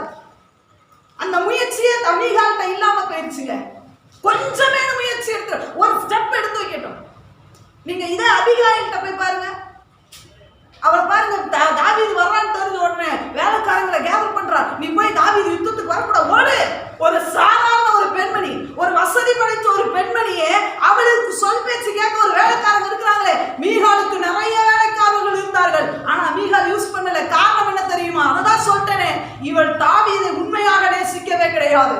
நேசிக்கிறவன் முயற்சி எடுப்பான். எதற்காக தெரியுமா? அடுத்த ஸ்டெப் இன்னும் அடுத்த வரங்களை பெற்றுக்கொள், அடுத்த கிருபைகளை பெற்றுக்கொள், அடுத்து தாவீதுக்காக எதையாயிலும் செய்ய வேண்டும் என்று சொல்லி ஒரு மனைவி உண்மையாய் நேசிப்பாள் என்று சொன்னால் என்னாலும் பரவாயில்லை என்று சொல்லி அவளுக்காக நிற்பான். நீ இயேசுவை நேசிக்கிறது உண்மை என்று சொன்னால் என்ன இயேசுவை விட்டு பிரிக்கிற எந்த ஒரு காரியத்துக்கும் நோ சொல்லுவீங்க. ஒருவேளை பிரிக்கிற மாதிரி சூழ்நிலை அமைந்தாலும் நீங்க கதற ஆரம்பிப்பீங்க. ஆண்டவரே, உம்மை விட்டு என்னாலே வாழ முடியாது ஆண்டவரே, நீர் எனக்கு வேண்டும் ஆண்டவரே. காரணம் என்ன சொன்னால் என்ன தெரியுமா? நான் துன்பப்படும் பொழுது என்னோட கூட வந்தீங்க ஆண்டவரே. என்னுடைய அப்பா என்னை யாருக்கு நான் பிடிச்சு கொடுத்துருக்கலாம் நினைக்கலாம், ஆனா எனக்காக உயிரை கொடுத்து என்னை மீட்ட தேவன் நீர். உமக்காக நான் எதையிலும் செய்வேன், என்னை விட்டுறாதீங்க ஆண்டவரே என்று சொல்லி உபவாசம் போட்டு கதறுவேன். உபவாசமே போடுவோம். என்னால முடியல, இந்த பாவத்தை ஜெயிக்க முடியல, இந்த உலகத்தை ஜெயிக்க, இந்த கவலையை விட முடியல, என்னால முடியலன்னு சொல்லி முயற்சி எடுப்போம். இன்னைக்கு கிறிஸ்தவன் ஆண்டவரை விட்டு எவ்வளவு தூரம் போய் பல்திக்கு கழுத்தை நீட்டுனாலும் கழுத்துல நீட்டுற கூட்டம் தான் இன்னைக்கு நிறைய பேர். என்ன முயற்சி எடுத்திருக்கிறோம்? உங்க குடும்பத்தை ஆதாயம் பண்ண என்ன முயற்சி எடுத்திருக்கிறீங்க? இன்னைக்கு முயற்சியே கிடையாது. எத்தனை நாள் உபவாசம் போட்டு என் தேசத்தை என் குடும்பத்தை ரட்சிங்க கதற இருப்பீங்க, முயற்சியே கிடையாது. கழுத்தை நீட்டா, பல்திக்கு கழுத்தை நீட்டுனா இவன் கழுத்து அதுக்கும் கழுத்தை நீட்டுவா. அடுத்து எவ்வளவு வரானா அவனுக்கு கழுத்தை நீட்டுனா அவனுக்கும் கழுத்தை நீட்டுவா. இவன் வேசியாய் போய் விட்டார். இன்றைக்கு சபை அதைத்தான் சொல்லுகிறது. வேசிகள் பரலோகத்துக்கு போறாங்க, பரலோகத்துக்கு போக வேண்டிய ஆட்கள் எல்லாம் வேசிகளாய் மாறிக்கொண்டு இருக்கிறார். இதுதான் துக்ககரமான உண்மை. இளவரசி தான் கழுத்திலே கையிலே தாவீது போட்ட மோதிரம் இருக்கிறது, உடன்படிக்கை இருக்கிறது, ஆனா வாழுகிறது முழுவதும் பாவ வாழ்க்கை. பல்திக்கு எப்படி நீ கழுத்தை நீட்டுவாய்? ஞானஸ்நானம் எடுக்கும்போது என்ன சொன்னாய்? திருமணத்துல என்ன சொல்லுவான்? மரணத்திலும் தாழ்விலும் உயர்விலும் துக்கத்திலும் எல்லாத்தையும் உண்மை விட்டு பிரிய மாட்டேன் சொல்லிதானே பிடிச்சோம். அப்படித்தானே ஞானஸ்நானம். நான் பாவமே செய்ய மாட்டேன் சொல்லிதானே எடுத்தோம். பாவம் செய்யறதான் சொல்ற, பாவம் செய்யறது நமக்கு தடுமாறுறது இருக்கத்தான் செய்யும். ஆனா செஞ்சதுக்கு அப்புறம் என்ன தெரியுமா? பாவியாகிய என் மேல் கிருபையாயிரம் ஆண்டவரே, நான் உங்க பார்க்க கூட தகுதி இல்லை, ஆனா என்னை மட்டும் விட்டுட்டு போயிடாதீங்க. நீங்க விட்டீங்கன்னா எனக்கு வாழ்க்கையே இல்லை ஆண்டவரே, தப்பு பண்ணிட்டேன் ஆண்டவரே, நான் பேதுரு போல தெரியாதுன்னு சொல்லிட்ட பாவி நானு, ஆனா தயவு செய்து என்னை விட்டுறாதீங்க சொல்லிப்பாரு. உன் மேல சபையை கட்டுவார். ஓடாத, யூதாச மாதிரி ஓடாத. எத்தனை நாள் ஓடுவா? 30 வெள்ளி காசு வச்சு எவ்வளவு தூரம் ஓடிட முடியும்? ஒரு ஸ்டெப் கூட எடுத்து வைக்க முடியாது. பல்திக்கு கழுத்தை நீட்டிட்டு பரிசேயர் இடத்துல போயிட்டு ஆண்டவரை காட்டி கொடுத்துட்டு நீ சந்தோஷமா இருக்கலாம் நினைச்சா முடியாது. பிரச்சனை அங்கதான். ரெண்டாவது, முதல்ல அவளுக்கு பாடுகளை பிடிக்கல, ரெண்டாவது பிரயாசமும் படல, மூன்றாவது இன்னொன்னு நடக்குது பாருங்க. இதுலதான் உண்மையாக பெரிய விஷயம். வாசிக்கலாம். இப்பொழுது கல்யாணமும் நடந்துருச்சு. யாரோட நடந்துருச்சு? பல்தியோட நடந்துருச்சு. சந்தோஷமா வாழ்ந்துட்டு இருக்கிறாங்க. இன்னைக்கு நிறைய பேர் பாவம் செஞ்சுட்டு சந்தோஷம் எப்படிதான் இருக்கிறானே தெரியல. அந்த உணர்வுன்னு ஒண்ணு இருக்குமா?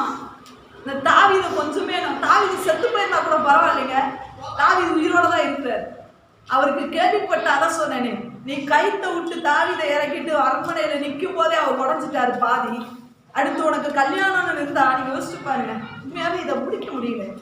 யோசிச்சு பாருங்க, அந்த தாவீதுடைய உள்ளம் யாரு அவருக்கு போய் சொல்லியிருப்பாங்களா இல்லையா?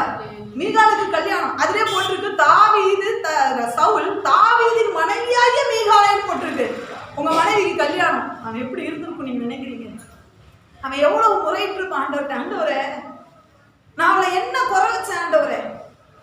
தாவீது இப்ப சும்மா இல்லைங்க, தாவீதோட 600 பேர் இருக்கான். 600 பேருக்கு தாவீது படி இழந்துட்டு இருக்கிறார். சாதாரண இல்லை. இவளுக்கு என்ன முடியாதா?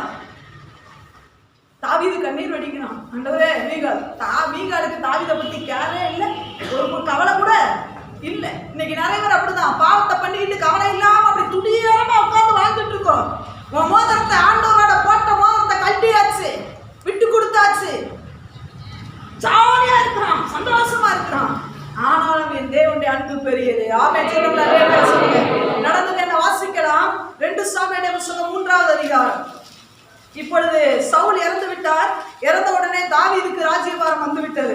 ராஜ்யபாரம் வந்த உடனே என்ன, யூதா கோத்திரத்தை மாத்திரம் அரசாண்டிட்டு இருக்கிறாரு. பாதி மீதி கோத்திரம் எல்லாம் சவுலுடைய மகன் ஆட்சி செய்து கொண்டு இருக்கிறார். இந்த சந்தர்ப்பத்திலே 12 கோத்திரம், நான் வேகமா போறேன், முழு கோத்திரமே போது தாவீது ராஜாவாக போற காலம் வந்து விட்டது. இல்லையா? அந்த டைம்ல ஒருத்தர் வரார் பாருங்க. வாசிக்கலாம் 3வது அதிகாரம் 2 சாமுவேல் புத்தகம் 3வது அதிகாரம் 12வது வசனத்தை வாசிக்கலாம். அப்னேர் காமத்தினாலே தாவீதிடத்திற்கு ஸ்தானாதிபதிகளை அனுப்பி, தாவீதிடத்திற்கு ஸ்தானாதிபதிகளை அனுப்பி, தேசம் யாருடையது? என்னோட உடன்படிக்கை பண்ணும், என்னோட உடன்படிக்கை பண்ணும். இதோ இஸ்ரவேலை எல்லாம் உம்மிடத்தில் திருப்ப, இஸ்ரவேலை எல்லாம் ஹோல் இஸ்ரவேல் ஜனங்களை எல்லாம் உம்மிடத்தில் திருப்ப என் கை உம்மோடு இருக்கும், என் கை உம்மோடு இருக்கும் என்று சொன்னான். அதற்கு தாவீது அதுக்கு நல்ல என்ன சொல்றாங்க? அப்பயே பண்ணு, 12 கோத்திரத்தை உன் கையில கொடுக்குறேன் அப்படின்னு சொல்லும் பொழுது நாம என்ன சொல்லியிருக்கோம்? ஓகேப்பா, போய் உடனே எல்லா கோத்திரத்தையும் கூட்டிட்டு வாங்க. ஆனா இங்கதான் என் தேவனுடைய கிருபை எவ்வளவு பெரிய என்பதை அண்டர்லைன் பண்ணி வச்சு ஒவ்வொரு நாளும் கிறிஸ்தவன் தியானிக்கணும். அதுல வசனம் பண்றது அதற்கு தாவீது நல்லது, ஃபைன், உன்னோட நான் உடன்படிக்கை பண்ணுவேன், ஆனாலும் ஒரே காரியம் உன்னிடத்திலே கேட்டுக்கொள்ளுகிறேன். அது என்னன்னா, முகத்தை பார்க்க நீ என் முகத்தை பார்க்க வரும். சவுலின் குமாரத்தியாகிய மீகாளை, சவுலின் குமாரத்திய பல்தியருடைய பொண்டாட்டின்னு கூட சொல்லலைங்க. கிரேட் ஆகிய ஹalleluya. இப்போ அவ யாரோட பொண்டாட்டி தெரியுமா? பல்தியோட பொண்டாட்டி. ஆனா தாவீது அதை எல்லாம் மறந்துட்டு சொல்லுகிறான், சவுலின் குமாரத்தியாகிய மீகாளை நீ அழைத்து வர வேண்டும். அதற்கு முன் நீ என் முகத்தை நீ பார்க்கவே முடியாது. அப்படியே சொல்றான், ஃபுல் கோத்திரத்தை அவன் கையில கொடுக்குறேன். ஆனா தாவீது சொல்றான், இந்த உலகத்தையே என்கிட்ட கொடுத்தாலும் எனக்கு மீகா வேணும். என் ஆண்டவருடைய அன்பு, இந்த கல் நெஞ்சையும் கரையக்கூடிய அன்பு என்ன தெரியுமா? இயேசு கிறிஸ்துவின் அன்புதான். எரேமியா புத்தகத்திலே சொல்லப்பட்டு இருக்கிறது, நீ அநேக நேசரோட வசித்தனம் பண்ணினாய், ஆனாலும் திரும்பி என்னிடத்துல வா என்று அழைக்கிறவருடைய அன்பின் குரல் உங்களுக்கு கேட்கட்டும். இங்க பாருங்க, அவன் சொல்லுகிறான், நம்ம என்ன சொல்லியிருப்போம்? அந்த துரோகி, அந்த என்னது, அவன் சனி பிடிச்சவன் அழைச்சிட்டு வா தாவீது, அவன் எதையும் அந்த பின்னாடி போல பல்தியுடைய பொண்டாட்டின்னு கூட சொல்லல. இன்னமும் என்னுடைய மனைவிதான், சவுலுடைய குமாரத்தியை என்னிடத்துல அழைத்து கொண்டு வா, அவனை வர வைக்க கொண்டு வர்றேனா என்னை பார்க்கவே வராத அப்படியே சொல்றான். 12 கோத்திரத்தை அவன்கிட்ட தாரேன், அவதான் அவனுக்கு வேணுமா? அவதான் வேணும், அவன் வேணும். 200 பேரை கொண்டு நான் அவளை கைப்பிடிச்சேன், என் ஜீவனை கொடுத்து இந்த மீகாலை நான் கைப்பிடிச்சிருக்கேன். அவ வேணா என்ன வேணான்னு சொல்லிட்டு ஒதுக்கலாம், அவ வேணா என்ன வேணான்னு சொல்லிட்டு போலாம், ஆனா இன்னுமே மனவாட்டி என்ன நேசிக்கிறான், அவளை நீ திருப்பி கூட்டி கொண்டு வான்னு சொல்லுறேன். என் ஆண்டவருடைய அன்புதான் எவ்வளவு பெரியது. இன்னைக்கு நிறைய பேர் அந்த அன்பை அந்த இயேசுவை வேதனைப்படுத்திக் கொண்டிருக்கிறோம், அந்த அன்பை உதாசீனப்படுத்திக் கொண்டிருக்கிறோம். மீகால் தான் சபைதான் மீகால். யோசித்து பாருங்கள், ஆண்டவர் சொல்லு, இவ்வளவு நடந்ததுக்கு அப்புறம் ஒரு மனிதன் ஒரு மனைவியை நேசிக்கத்தான் முடியுமா? வேண்டாம் என்று சொல்லி போய் கொஞ்சம் கூட ஒரு சின்ன ஒரு மெசேஜ் இல்லைங்க. ஒரு ஆளை அனுப்பிச்சு விட்டு தாவீது இடத்துல என்னால முடியல, என்னால நான் முடியாம அந்த காரியத்தை செஞ்சுட்டேன், ஒரு எக்ஸ்கியூஸ், ஒரு மன்னிப்பு கேட்கல. ஆனா தாவீது சொல்றான், என் மனைவி நான் நேசிக்கிறேன். அவ வேணா என் மேல வச்சு அன்பு போலியா இருக்கலாம், ஆனா அவளுக்காக என் ரத்தத்தை சிந்தனது போலி இல்லையே. என் பரலோகத்தை விட்டு நான் இறங்கி, எல்லா சந்தோஷத்தையும் விட்டு நான் இறங்கி வந்தது பொய் கிடையாது. என் இயேசு வந்தது எந்த லாபத்துக்கும் கிடையாது. உன்னால எந்த ஒரு சந்தோஷத்துக்காக என் இயேசுவை கரம்பிடிக்கவில்லை. அவர் எந்த ஒரு சுய லாபத்துக்கும் தேவன், என் இயேசு கிறிஸ்து, என் தெய்வமாகிய இயேசு கிறிஸ்து எந்த மனிதனையும் சுய லாபத்துக்காக தேடி வருகிற தேவன் அல்ல. ஒரு மனிதனை உயர்த்துவே தேவன் தேடி வருகிற ஒரு நல்ல தேவன். தாவீதுடைய எண்ணம் என்ன தெரியுமா? அவ பல்திக்கு மனைவியா இருக்கக்கூடாது, அவ அரண்மனையில இருக்க வேண்டியவர். அவ ஆசைப்பட்டது அரண்மனையில இருக்கணும்னா என் மனைவி ஆசைப்பட்டா. இன்னைக்கு ராஜ்யபாரம் என் கையில வருது, நான் அரண்மனையில இருக்கும்போது என் கூட இருக்க வேண்டிய போயிட்டா பரவாயில்ல, என்ன வேணாம்னு சொல்லி கிருபைங்க. ஹalleluya. யோவான் எழுதின சுவிசேஷத்துல போட்டிருக்க, இயேசு கிறிஸ்துவின் பரிபூரணத்தினால் நாம் எல்லாரும் கிருபை மேல பட்டோம். இது நம்மளாலே வந்த ஈவு அல்ல, அவர் காட்டின தயவு இரக்கம். எத்தனை முறை தூக்கி பின்னாடி போனோம் தெரியுமா? அப்பெல்லாம் தேவத்தில் அனுப்பி என் பிள்ளை கூட்டிட்டு வா. ஒரு ஊழியக்காரன் அனுப்பிச்சிடுறாரு, என் பிள்ளைய போய் சந்தி. ஒரு விசுவாசிய போய் அனுமதிக்கிறாரு, என் பிள்ளைய போய் பாரு, விட்டுறாத. ஒரு போன் வருது ஊழியக்காரன், ஊழியக்காரன் பண்ணல. அப்படியே அனுப்பிச்சது யார் தெரியுமா? அப்படியே எல்லாம் உன்னை மதிக்க கூட கிடையாது. மீகால ஒரு பொருட்டா ஒரு தேசமே மதிக்கலங்க, அப்படியே மதிக்கல. ஆனா ஆண்டவர் சொல்றாரு, ஒரு சில நேரம் ஊழியக்காரங்க ஒரு விசுவாசியை போய் இன்னொரு விசுவாசியை பார்த்து சொல்லும்போது விசுவாசிக்கிறேன், அந்த விசுவாசி பின்னாடி ஏன் அந்த பாஸ்டர் லோலோன்னு அடைஞ்சிட்டு இருக்கிறாரு, அதான் ஒண்ணுமே கேட்க மாட்டேனுது. மறுபடியும் ஒரு போன் போடுறது அப்படியே இல்ல. தாவீது போன் போடுறது ஊழியக்காரன் இல்ல, தேவன். வந்துரு என்கிட்ட வந்துரு இழுக்கிறது யார் தெரியுமா? நீ நினைக்கிற ஆபிரகாம் மருந்து பேசினால இப்ப என்னது லோத்தரிச்சு இல்ல, தேவனுடைய இரக்கம். ஆபிரகாம் மருந்து பேசின எத்தனை பேர் தெரியுமா? 10 பேர் இருந்தாங்க, அழிக்க மாட்டேன். அங்க 10 பேர் இல்ல, லோத்து சேர்த்து அழிச்சிருக்கணும். தேவனுடைய கிருபை. இன்னைக்கு உன்னை மறுபடியும் கூட்டிட்டு வான்னு சொன்னது தேவ கிருபை. ஹalleluya. இன்னைக்கு அந்த இந்த கிருபையை என்ன செய்தால் இந்த மீகால் வாசிக்கலாம் பாருங்க. இப்பொழுது என்ன பண்றாங்க வாசிக்கலாம். 2 சாமுவேல் புத்தகம் 6வது அதிகாரம் 16வது வசனத்தை வாசிக்கலாம். கர்த்தருடைய பெட்டி இப்ப இவங்க எங்க நிக்கிறாங்க? அரண்மனையில மறுபடியும் வந்தாச்சு. அடேப்பா, ஒரு சிலர் நான் நிறைய நினைப்பு என்ன தெரியுமா, நம்ம தப்பு பண்ணாலும் நல்லா தான் இருப்போம், நல்லா தான் இருக்க.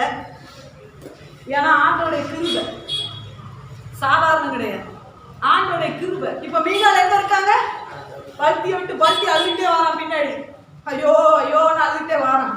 இப்ப ஆண்டோடைய கிருபையினால பல்ட்டியை துரத்தி விட்டு இப்ப தாவீது ராஜ சிம்மாசனத்துல உட்கார்ந்துருக்காரு, இவர் ராணியா உட்கார்ந்துருக்கா. இப்ப அரண்மனையில தான் மேடம் இருக்காங்க. மறுபடியும் ஹை ஹீல்ஸ் போட்டாச்சு, மறுபடியும் அப்படி பயங்கர ட்ரெஸ் எல்லாம் பயங்கரமா போட்டாச்சு, ராணி மாதிரி போட்டு கிரவுன்லாம் வச்சு மோதிரத்தை எல்லாம் போட்டு இப்பொழுது தாவீது தன் மனைவியா ஏற்றுக்கொண்டு இப்ப அரண்மனையில இருக்கிறார். இப்போ ஒரு சம்பவம் நடக்கிறது. தாவீது ஒரு டிசைட் பண்றாரு, என்ன முடிவு எடுக்கிறாரு? ஆசரிப்புகள் என்னது, தேவனுடைய பெட்டி எங்க கொண்டு வரணும், அவர் எங்க இருக்கக்கூடாது, ஓபேத் வீட்டில் இருக்கக்கூடாது, நம்முடைய எருசலேமுக்கு கொண்டு வரணும்னு ஒரு முடிவு எடுத்து எல்லாம் எடுத்து பயங்கர ஃபர்ஸ்ட் ஒன்று பண்ணாங்க. அடுத்து அது வேற சரித்திரம், வேகமா போகணும். இப்பொழுது உடன்படிக்கை பெட்டி எடுத்துட்டு வரும்போது பயங்கர சந்தோஷம். அதைத்தான் நீங்க போட்டிருக்கிறத வாசிக்கலாம். கர்த்தருடைய பெட்டி தாவீது நகரத்திற்குள் பிரவேசிக்கிற பொழுது சவுலின் குமாரத்தியாகிய மீகால் பலகணி வழியாய் பார்த்து, எந்த பலகணியில தாவீதை இறக்கி விட்டாலும் அதுலயே பார்க்கலாம். எப்படி பார்த்துருப்பா நீங்க நினைக்கிறீங்க? தாவீது அங்கிருந்து வர்றாரு, உடன்படிக்கை பெட்டி வருது. இவன் மேடம் அப்படியே எல்லாம் லிப்ஸ்டிக்லாம் போட்டா, அந்த ஐப்ரோ எல்லாம் பண்ணாங்க.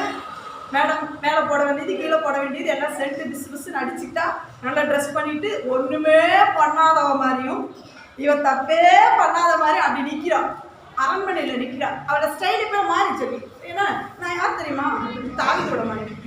நீ பல்ட்டிட்டு போயிட்டு வந்து எல்லாம் பேசுறது போத பக்கம், நான் தாவீது இப்போ என்ன நேசிச்சிருக்கிறேன், நான் மறுபடியும் அரண்மனையில் இருக்கிறேன் நிற்கிறான். இப்போ தாவீது அங்கிருந்து வராரு. எப்படி வராரு? அங்க போட்டிருக்கு, அவர் என்ன பண்ணார் வாசிக்கலாம். தாவீது ராஜா கர்த்தருக்கு முன்பாக குதித்து நடனம் பண்ணுகிறதை கண்டு தன் இருதயத்திலே அவனை அவமதித்தாள். ஹல்லேலூயா. கூட சேர்ந்து ஆட வேண்டியது யார் தெரியுமா? யார் ஆடி இருக்கணும்? மீகால் ஆடி இருக்கணும். இறங்கி வந்து சும்மா சேலையை கட்டி அடிச்சு நவுத்துனா, மாமா போடுங்க மாமா, நீங்க ஒரு ஆட்டம் போட்டு ராணியா இருந்துட்டு ஆடலாமா? சும்மா இருக்க மாமா, உங்களை விட்டு தூரம் போன என்ன நீங்க, இன்னைக்கு மட்டும் நீங்க கடக்கன் பார்வை என் மேல படலன்னு வச்சுக்கோங்களேன், பல்ட்டியோட எங்கேயாவது உட்கார்ந்துட்டு இருப்பேன். மறுபடியும் இந்த ராஜ சிங்காசனத்துல நான் உட்கார வச்சிருக்கும் போது ஆட வேண்டியது யார் தெரியுமா? நான் தான் மாமா ஆடணும். ஆடுங்க மாமா. என்ன பாட்டு மிக போடட்டும். தாவீதை போல நடனம் ஆடி அப்பாவை போடுங்க மாமா, குத்தாட அப்படி போட்டு இவன் மேல நினைப்பா பார்க்கும்போது அப்படி எப்படி சொல்லுங்க, இந்த நல்லவங்க கூட அப்படி குடிஞ்சு போவாங்க. அதான் சொல்லுவாங்க, நெல்லுல பயிர் நல்லா இருக்கும் போது நிறைய இருக்கிற பயிர் எப்படிதான் இருக்குமா, குடிஞ்சிடும். அந்த பயிரை நெல்லுல அந்த இது இல்லாதது என்ன இருக்குமா, அப்படி இருக்கும். அதான் நல்ல பரிசுத்தவான் கூட எப்படி இருப்பான், ரொம்ப தாழ்மை. இவங்க எப்படி இருப்பாங்க, இப்படிதான் இருக்கிறது. அப்படி தெனாவட்டு பாருங்க, சோத்திரம் சொல்ல மாட்டாங்க யாருக்கும். ஏன்னா இவங்க வாயில் என்ன இருக்கு, பிசாசு இருக்கிறது. சோத்திரம் சொல்லணும், யாருக்கும் சோத்திரம் சொல்ல மாட்டாங்க. இல்லை நம்மகிட்ட வந்து சோத்திரம் சொல்லணும். இந்த கை இப்படிதான் இருக்கும், நெஞ்சு இப்படிதான் இருக்கும். அப்படியே அந்த அப்படியே சொன்ன அந்த சவுனோட ஈட்டி நம்ம கையில கட்ட நன்கு இப்ப மேல இருந்து இருதயத்தில் அவமதித்தாங்க. சீ ஆடிட்டு வராங்க மனுஷனா.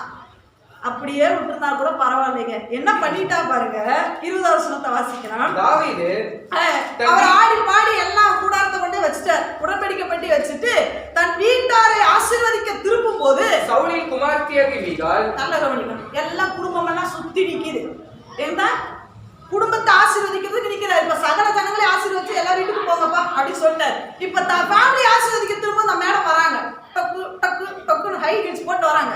யாரா வரணும்னு பார்த்தா நம்ம நேசித்த மனவாட்டி வரா. என்ன சொல்ல போறான்னு பார்த்தா, தாவீதுக்கு எதிர்கொண்டு வருவா. இவம்மா என்னது கொஞ்சம் கூட குற்ற உணவே இல்லை, எதிர்கொண்டு வந்து அற்ப மனுஷரில் ஒருவன் தன் வஸ்திரங்களை கலர்ச்சி போடுகிறது போல. அற்ப மனுஷனா யார் தெரியுமா, அதோட அர்த்தம் என்ன தெரியுமா, எழுதிக்கோங்க, இழிந்தவன் ஒருவன். சுத்த தமிழ் வேதா மொழிபெயர்ப்புல போட்டது இழிந்தவன். தாவீதை பார்த்து என்ன சொல்றா? இழிந்தவன் ஒருவன் இன்று தம்முடைய ஊழியக்காரருடைய என்னது அற்ப மனுஷனில் ஒருவன் தன் வஸ்திரங்களை கழற்றி போடுகிறது போல. அர்த்தம் என்ன? இழிந்தவன் ஒருவன் வெட்கமின்றி தன் ஆடைகளை கழற்றி போடுகிறது போல. வெட்கமே இல்லையாடான்னு கேட்காம கேட்டுட்டான். ஆடைகளை கலைந்து போடுகிறது போல இன்று தம்முடைய ஊழியக்காரருடைய பெண்களின் கண்களுக்கு முன்பாக தம்முடைய வஸ்திரங்களை உரிந்து போட்டு இருந்த இஸ்ரவேலின் ராஜா இன்று எத்தனை மகிமைப்பட்டிருந்தார். இதோட நம்ம ஸ்டைல சொன்னா எப்படி தெரியுமா? இழிந்த ஒருத்தன் ட்ரெஸ் கழட்டி போடுற ஆடின இன்னைக்கு எவ்வளோ அழகா என்ன இருந்தது தெரியுமா? நக்கல் நையாண்டி. எல்லாரும் என்ன நினைச்சிருப்பாங்க? இவர் பெரிய ராஜா, நீ அந்த ஸ்டேட்டஸ்ல இருக்கணும். வந்தது ஆண்டவர் பெட்டியா இருக்கட்டும், ஆண்டவர் பின்னாடி நீ ஆடணுன்ற அவசியம் இல்லை. அப்படி அவர் சொல்றா பாருங்க, எத்தனை மகிமை. ஆடாப்பா நீ செஞ்சது எவ்வளவு பெரிய நல்ல விஷயம் தெரியுமா? எப்படி எத்தனை மகிமைப்பட்டு இருந்தாருன்னா என்ன அர்த்தம்? நீ ஆடிட்டு வந்தீங்க, அது எவ்வளவு நல்லா இருந்ததுடா ஆட்டம். தாழ்மன்றதே இவளுக்கு இருக்க. முதல்ல பாடுகளை வேண்டான்னா அடுத்த முயற்சியே இவள் எடுக்கல. மூணாவது, தேவனுடைய தனக்கு தந்த கிருபைய அந்த தாழ்மையா பார்க்கல. நான் அதை தான் இதை தியானிக்கும் போது இவ கேட்ட அதே கேள்வியை தாவீது இவ நினைச்சா எல்லா பெண்களுக்கு முன்னாடி தாவீது இப்படி ஆடுறது எவ்வளவு வெட்கம். அதே தாவீது ரிட்டன் அடிச்சு நினைச்சுதான் வச்சுக்கோங்க, எல்லாரும் மட்டும் இவளை போய் சேர்த்துக்கிட்டீங்களேன்னு என்ன நினைக்க மாட்டாங்களா? இந்த ஜனங்களை பார்த்தா உன்னை மறுபடியும் நான் சேர்த்திருப்பேனா? எல்லாரும் என்ன நினைப்பாங்க? தாவீதுக்கு ஏதாவது பைத்தியம் பிடிச்சு போச்சா?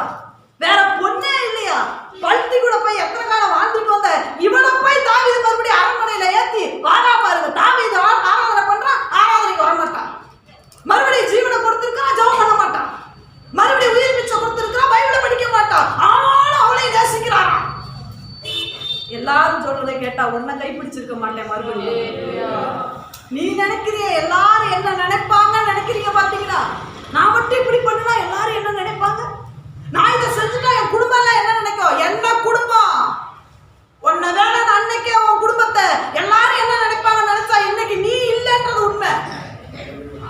நீ அரண்மனையில இருக்க முடியாது, அரண்மனையில எங்கேயுமே இருக்க முடியாது.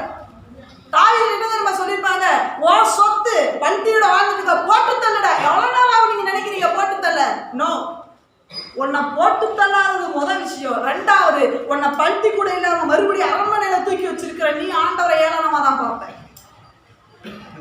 நீங்க நிறைய நேரம் நம்மள்ட்ட தாழ்மையே கிடையாது. உள்ள வந்து உயர்த்தணும்னே எல்லாரையும் விட நான் பெரிய எல்லாரையும் விட பவுல் சொன்னார், பாவிகளிலும் பிரதான பாவி நான். பவுல் சொல்லுகிறார். எப்பேற்பட்ட பவுல் தெரியுமா? 5 முறை 40க்கு 1 முறையா அடியாக 39 அடியாக 5 முறை அடி வாங்கி இருக்கிறார். அந்த பவுல் சொல்லுகிறார், பாவிகளின் பிரதான பாவி நான். திருச்சபையை பிரஜாதிகளுக்கான சபைக்குடைய தூணே அவர்தான். அப்படிப்பட்ட பவுல் சொல்லுகிறார், பிரதான பாவி நான் தான்ப்பா. நான் ஒண்ணுமே ஆண்டவருக்காக செய்யல. இன்னைக்கு நம்ம கொஞ்சம் தானே, நான் சபையில யார் தெரியுமா? நான் இல்லைன்னா சொல்லாத. உன்னை தூக்கி அரண்மனையில வச்சிருக்கிறது தேவ கிருபை. எத்தனை முறை ஆண்டவரை குத்தி குத்தி வெளியே போன, திருப்பி ஒண்ணு பரவாயில்ல நீ பல்தி கூட இருந்தாலும் பரவாயில்ல மறுபடியும் சேர்ந்தது அவருடைய கிருபை. அதனாலதான் வசனம் சொல்லுகிறது. வாசிக்கலாம் எபிரேயர் புத்தகம் 10வது அதிகாரம் 29வது வசனத்தை வாசிக்கலாம். எபிரேயர் 10:29 வாசிக்கலாம்.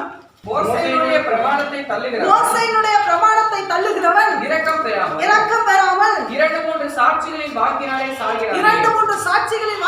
சாகிறானே. தேவனுடைய குமாரனை காலின் கீழ் மிதித்து தன்னை பரிசுத்தம் செய்த உடன்படிக்கையின் இரத்தத்தை அசுத்தம் என்று எண்ணி கிருபையின் ஆவியை நிந்திக்கிறவன் எவ்வளவு கொடிதான ஆக்கினைக்கு பாத்திரமாய் இருப்பான் என்பதை நீங்களே யோசித்து பாருங்கள் என்று சொல்லி எபிரேயருடைய ஆக்கியோடு எழுதுகிறான். கிருபையின் ஆவியை நிந்திக்காதே. நீங்க இன்னைக்கு நிக்கிறது தேவனுடைய கிருபை. இன்னைக்கு சபைக்குள்ள வந்து உன்னை ஒரு ஆளா மதிச்சு உட்கார வச்சிருக்காங்கன்னா தேவனுடைய கிருபை. நீ நினைக்கணும், நான் நினைக்கிறேன் கனவுலாம் என்ன நினைப்பாங்க, இவங்க என்ன நினைக்கிறாங்க, தாவீது இப்படி ஆடுறா இல்ல நினைக்கணும். அந்த தாவீது நினைச்சிருந்தானா இவளை போய் இழுத்துட்டு வந்திருக்கிறான் பாருங்க. ஊரெல்லாம் என்ன சொல்லு நினைச்சா என்ன தேவன் தேடி வந்திருக்க மாட்டா. அதெல்லாம் சொல்றேன்.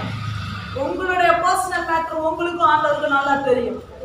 நீங்க என்ன தப்பு பண்றீங்க, என்ன தப்பு பண்ணுவீங்க தேவனுக்கு நல்லா தெரியும்.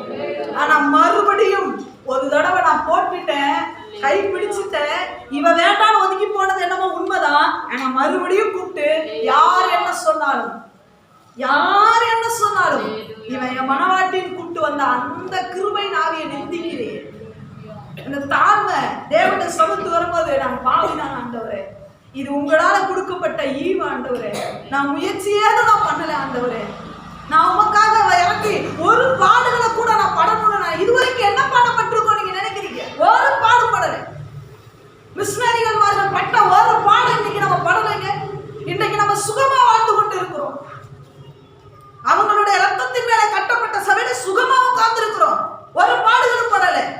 ஆண்டவர் சொல்றார், 1 மணி நேரம் மட்டும் என் கூட வாழு, உனக்கு நான் தாரேன், என் வயல்ல வந்து வேலை செய்யும் போதும். ஆண்டவர் இது என் கிருபை. வசனத்திலே போட்டிருக்கு, புதிய ஏற்பாட்டிலே என் வயல்ல வந்து வேலை செய். அதுல போட்டிருக்கு சும்மா நிக்கிற வேலை சிலரை.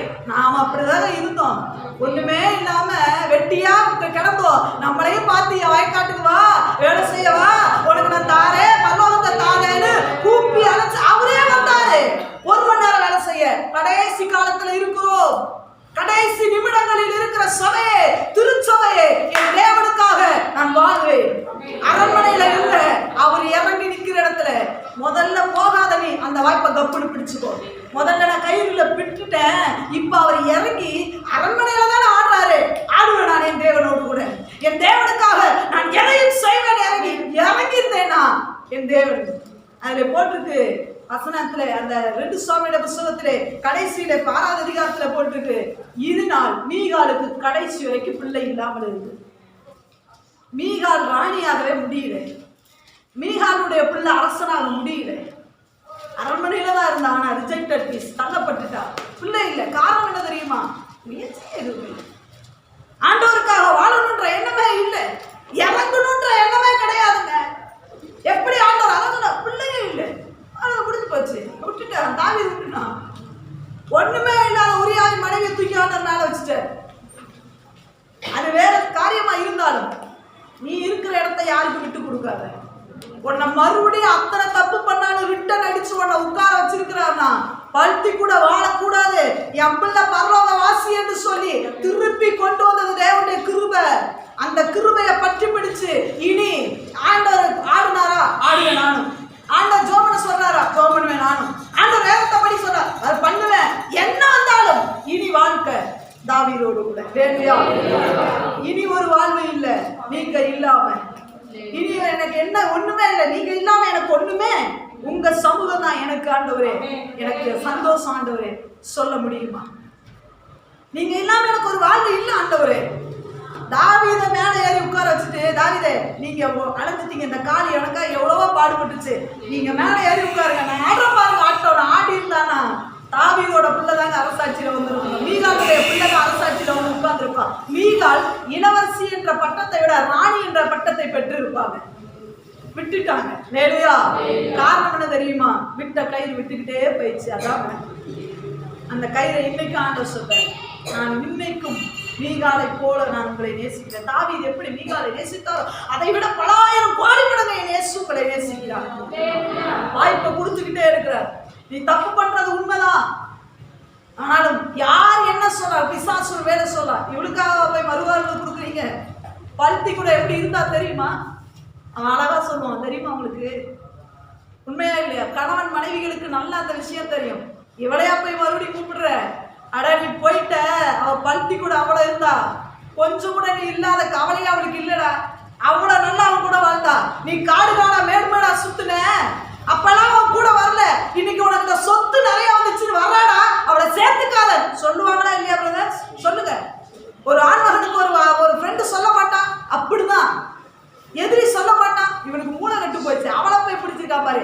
எவ்வளவு சுத்துனா தெரியுமா? சுத்துனா அந்த கழுதையை போய் இவன் பிடிச்சிருக்கான். அதேதான் பிசாசு சொல்லுவான், இவளை அப்ப நேசிக்கிறீங்க, என் கூட எங்கெல்லாம் சுத்துனா தெரியுமா? இவ என்ன தப்புலாம் இவ பண்ணுனா தெரியுமா? இவனை மறுபடியும் சேர்க்கிறீங்களா? ஆண்டவர் சொல்ற, என் ஜீவனை கொடுத்துருக்கேன் அவளுக்கு, என் ரத்தத்தை சிந்திருக்கேன் அவனுக்கு, என் பிள்ளைய விட்டு தர முடியாது. பிசாசு சொல்லுவான், அவள்கிட்ட எல்லாத்தையும் எடுத்துட்டேன் நான் தெரியுமா உனக்கு, பரவாயில்ல, எல்லாத்தையும் அவள்கிட்ட எடுத்தாலும் திரும்ப அவளை நான் கொடுக்கறதுக்கு நான் ஆயத்தமா இருக்கேன். அப்பேற்பட்ட தேவனை தயவு செய்து வேதனைப்படுத்தாதீங்க. தயவு செய்து விட்டு கொடுக்காதீங்க. உங்களை விட்டு கொடுக்காதவரை நீங்களே ஏன் விட்டு கொடுக்குறீங்க? என்னை நடத்துகிறவர் உங்களை நடத்தி, உங்களை உயர்த்தி, உங்களை அழகு பார்த்தி, யார் என்ன சொன்னாலும் விட்டு கொடுக்காதபடிக்கு இன்னை வரைக்கும் வச்சிருக்கிறார் பாருங்களேன். அவர் ஆண்டவரே, நீங்க எனக்கு போதும். இந்த மீகால் பண்ண தப்ப நான் பண்ணக்கூடாது. எனக்கு பாடுகளா? ஓகே, நான் ஏற்றுக்கொள்கிறேன் ஆண்டவரே. நான் முயற்சி எடுக்கணுமா? எனக்கான வாசல் இருக்கு, அந்த முயற்சி எடுக்கிறேன். உங்க சமூகத்துல தாழ்மையோடு கூட நடந்து கொள்ள எனக்கு உதவி செய்யுங்க. நான் இன்னைக்கு நிற்கிறது கூட சுத்த கிருபை ஆண்டவரே. ஆண்டவரே, நீங்க எனக்கு வேணும் ஆண்டவரே என்று சொல்லி நம்ம எல்லாரும்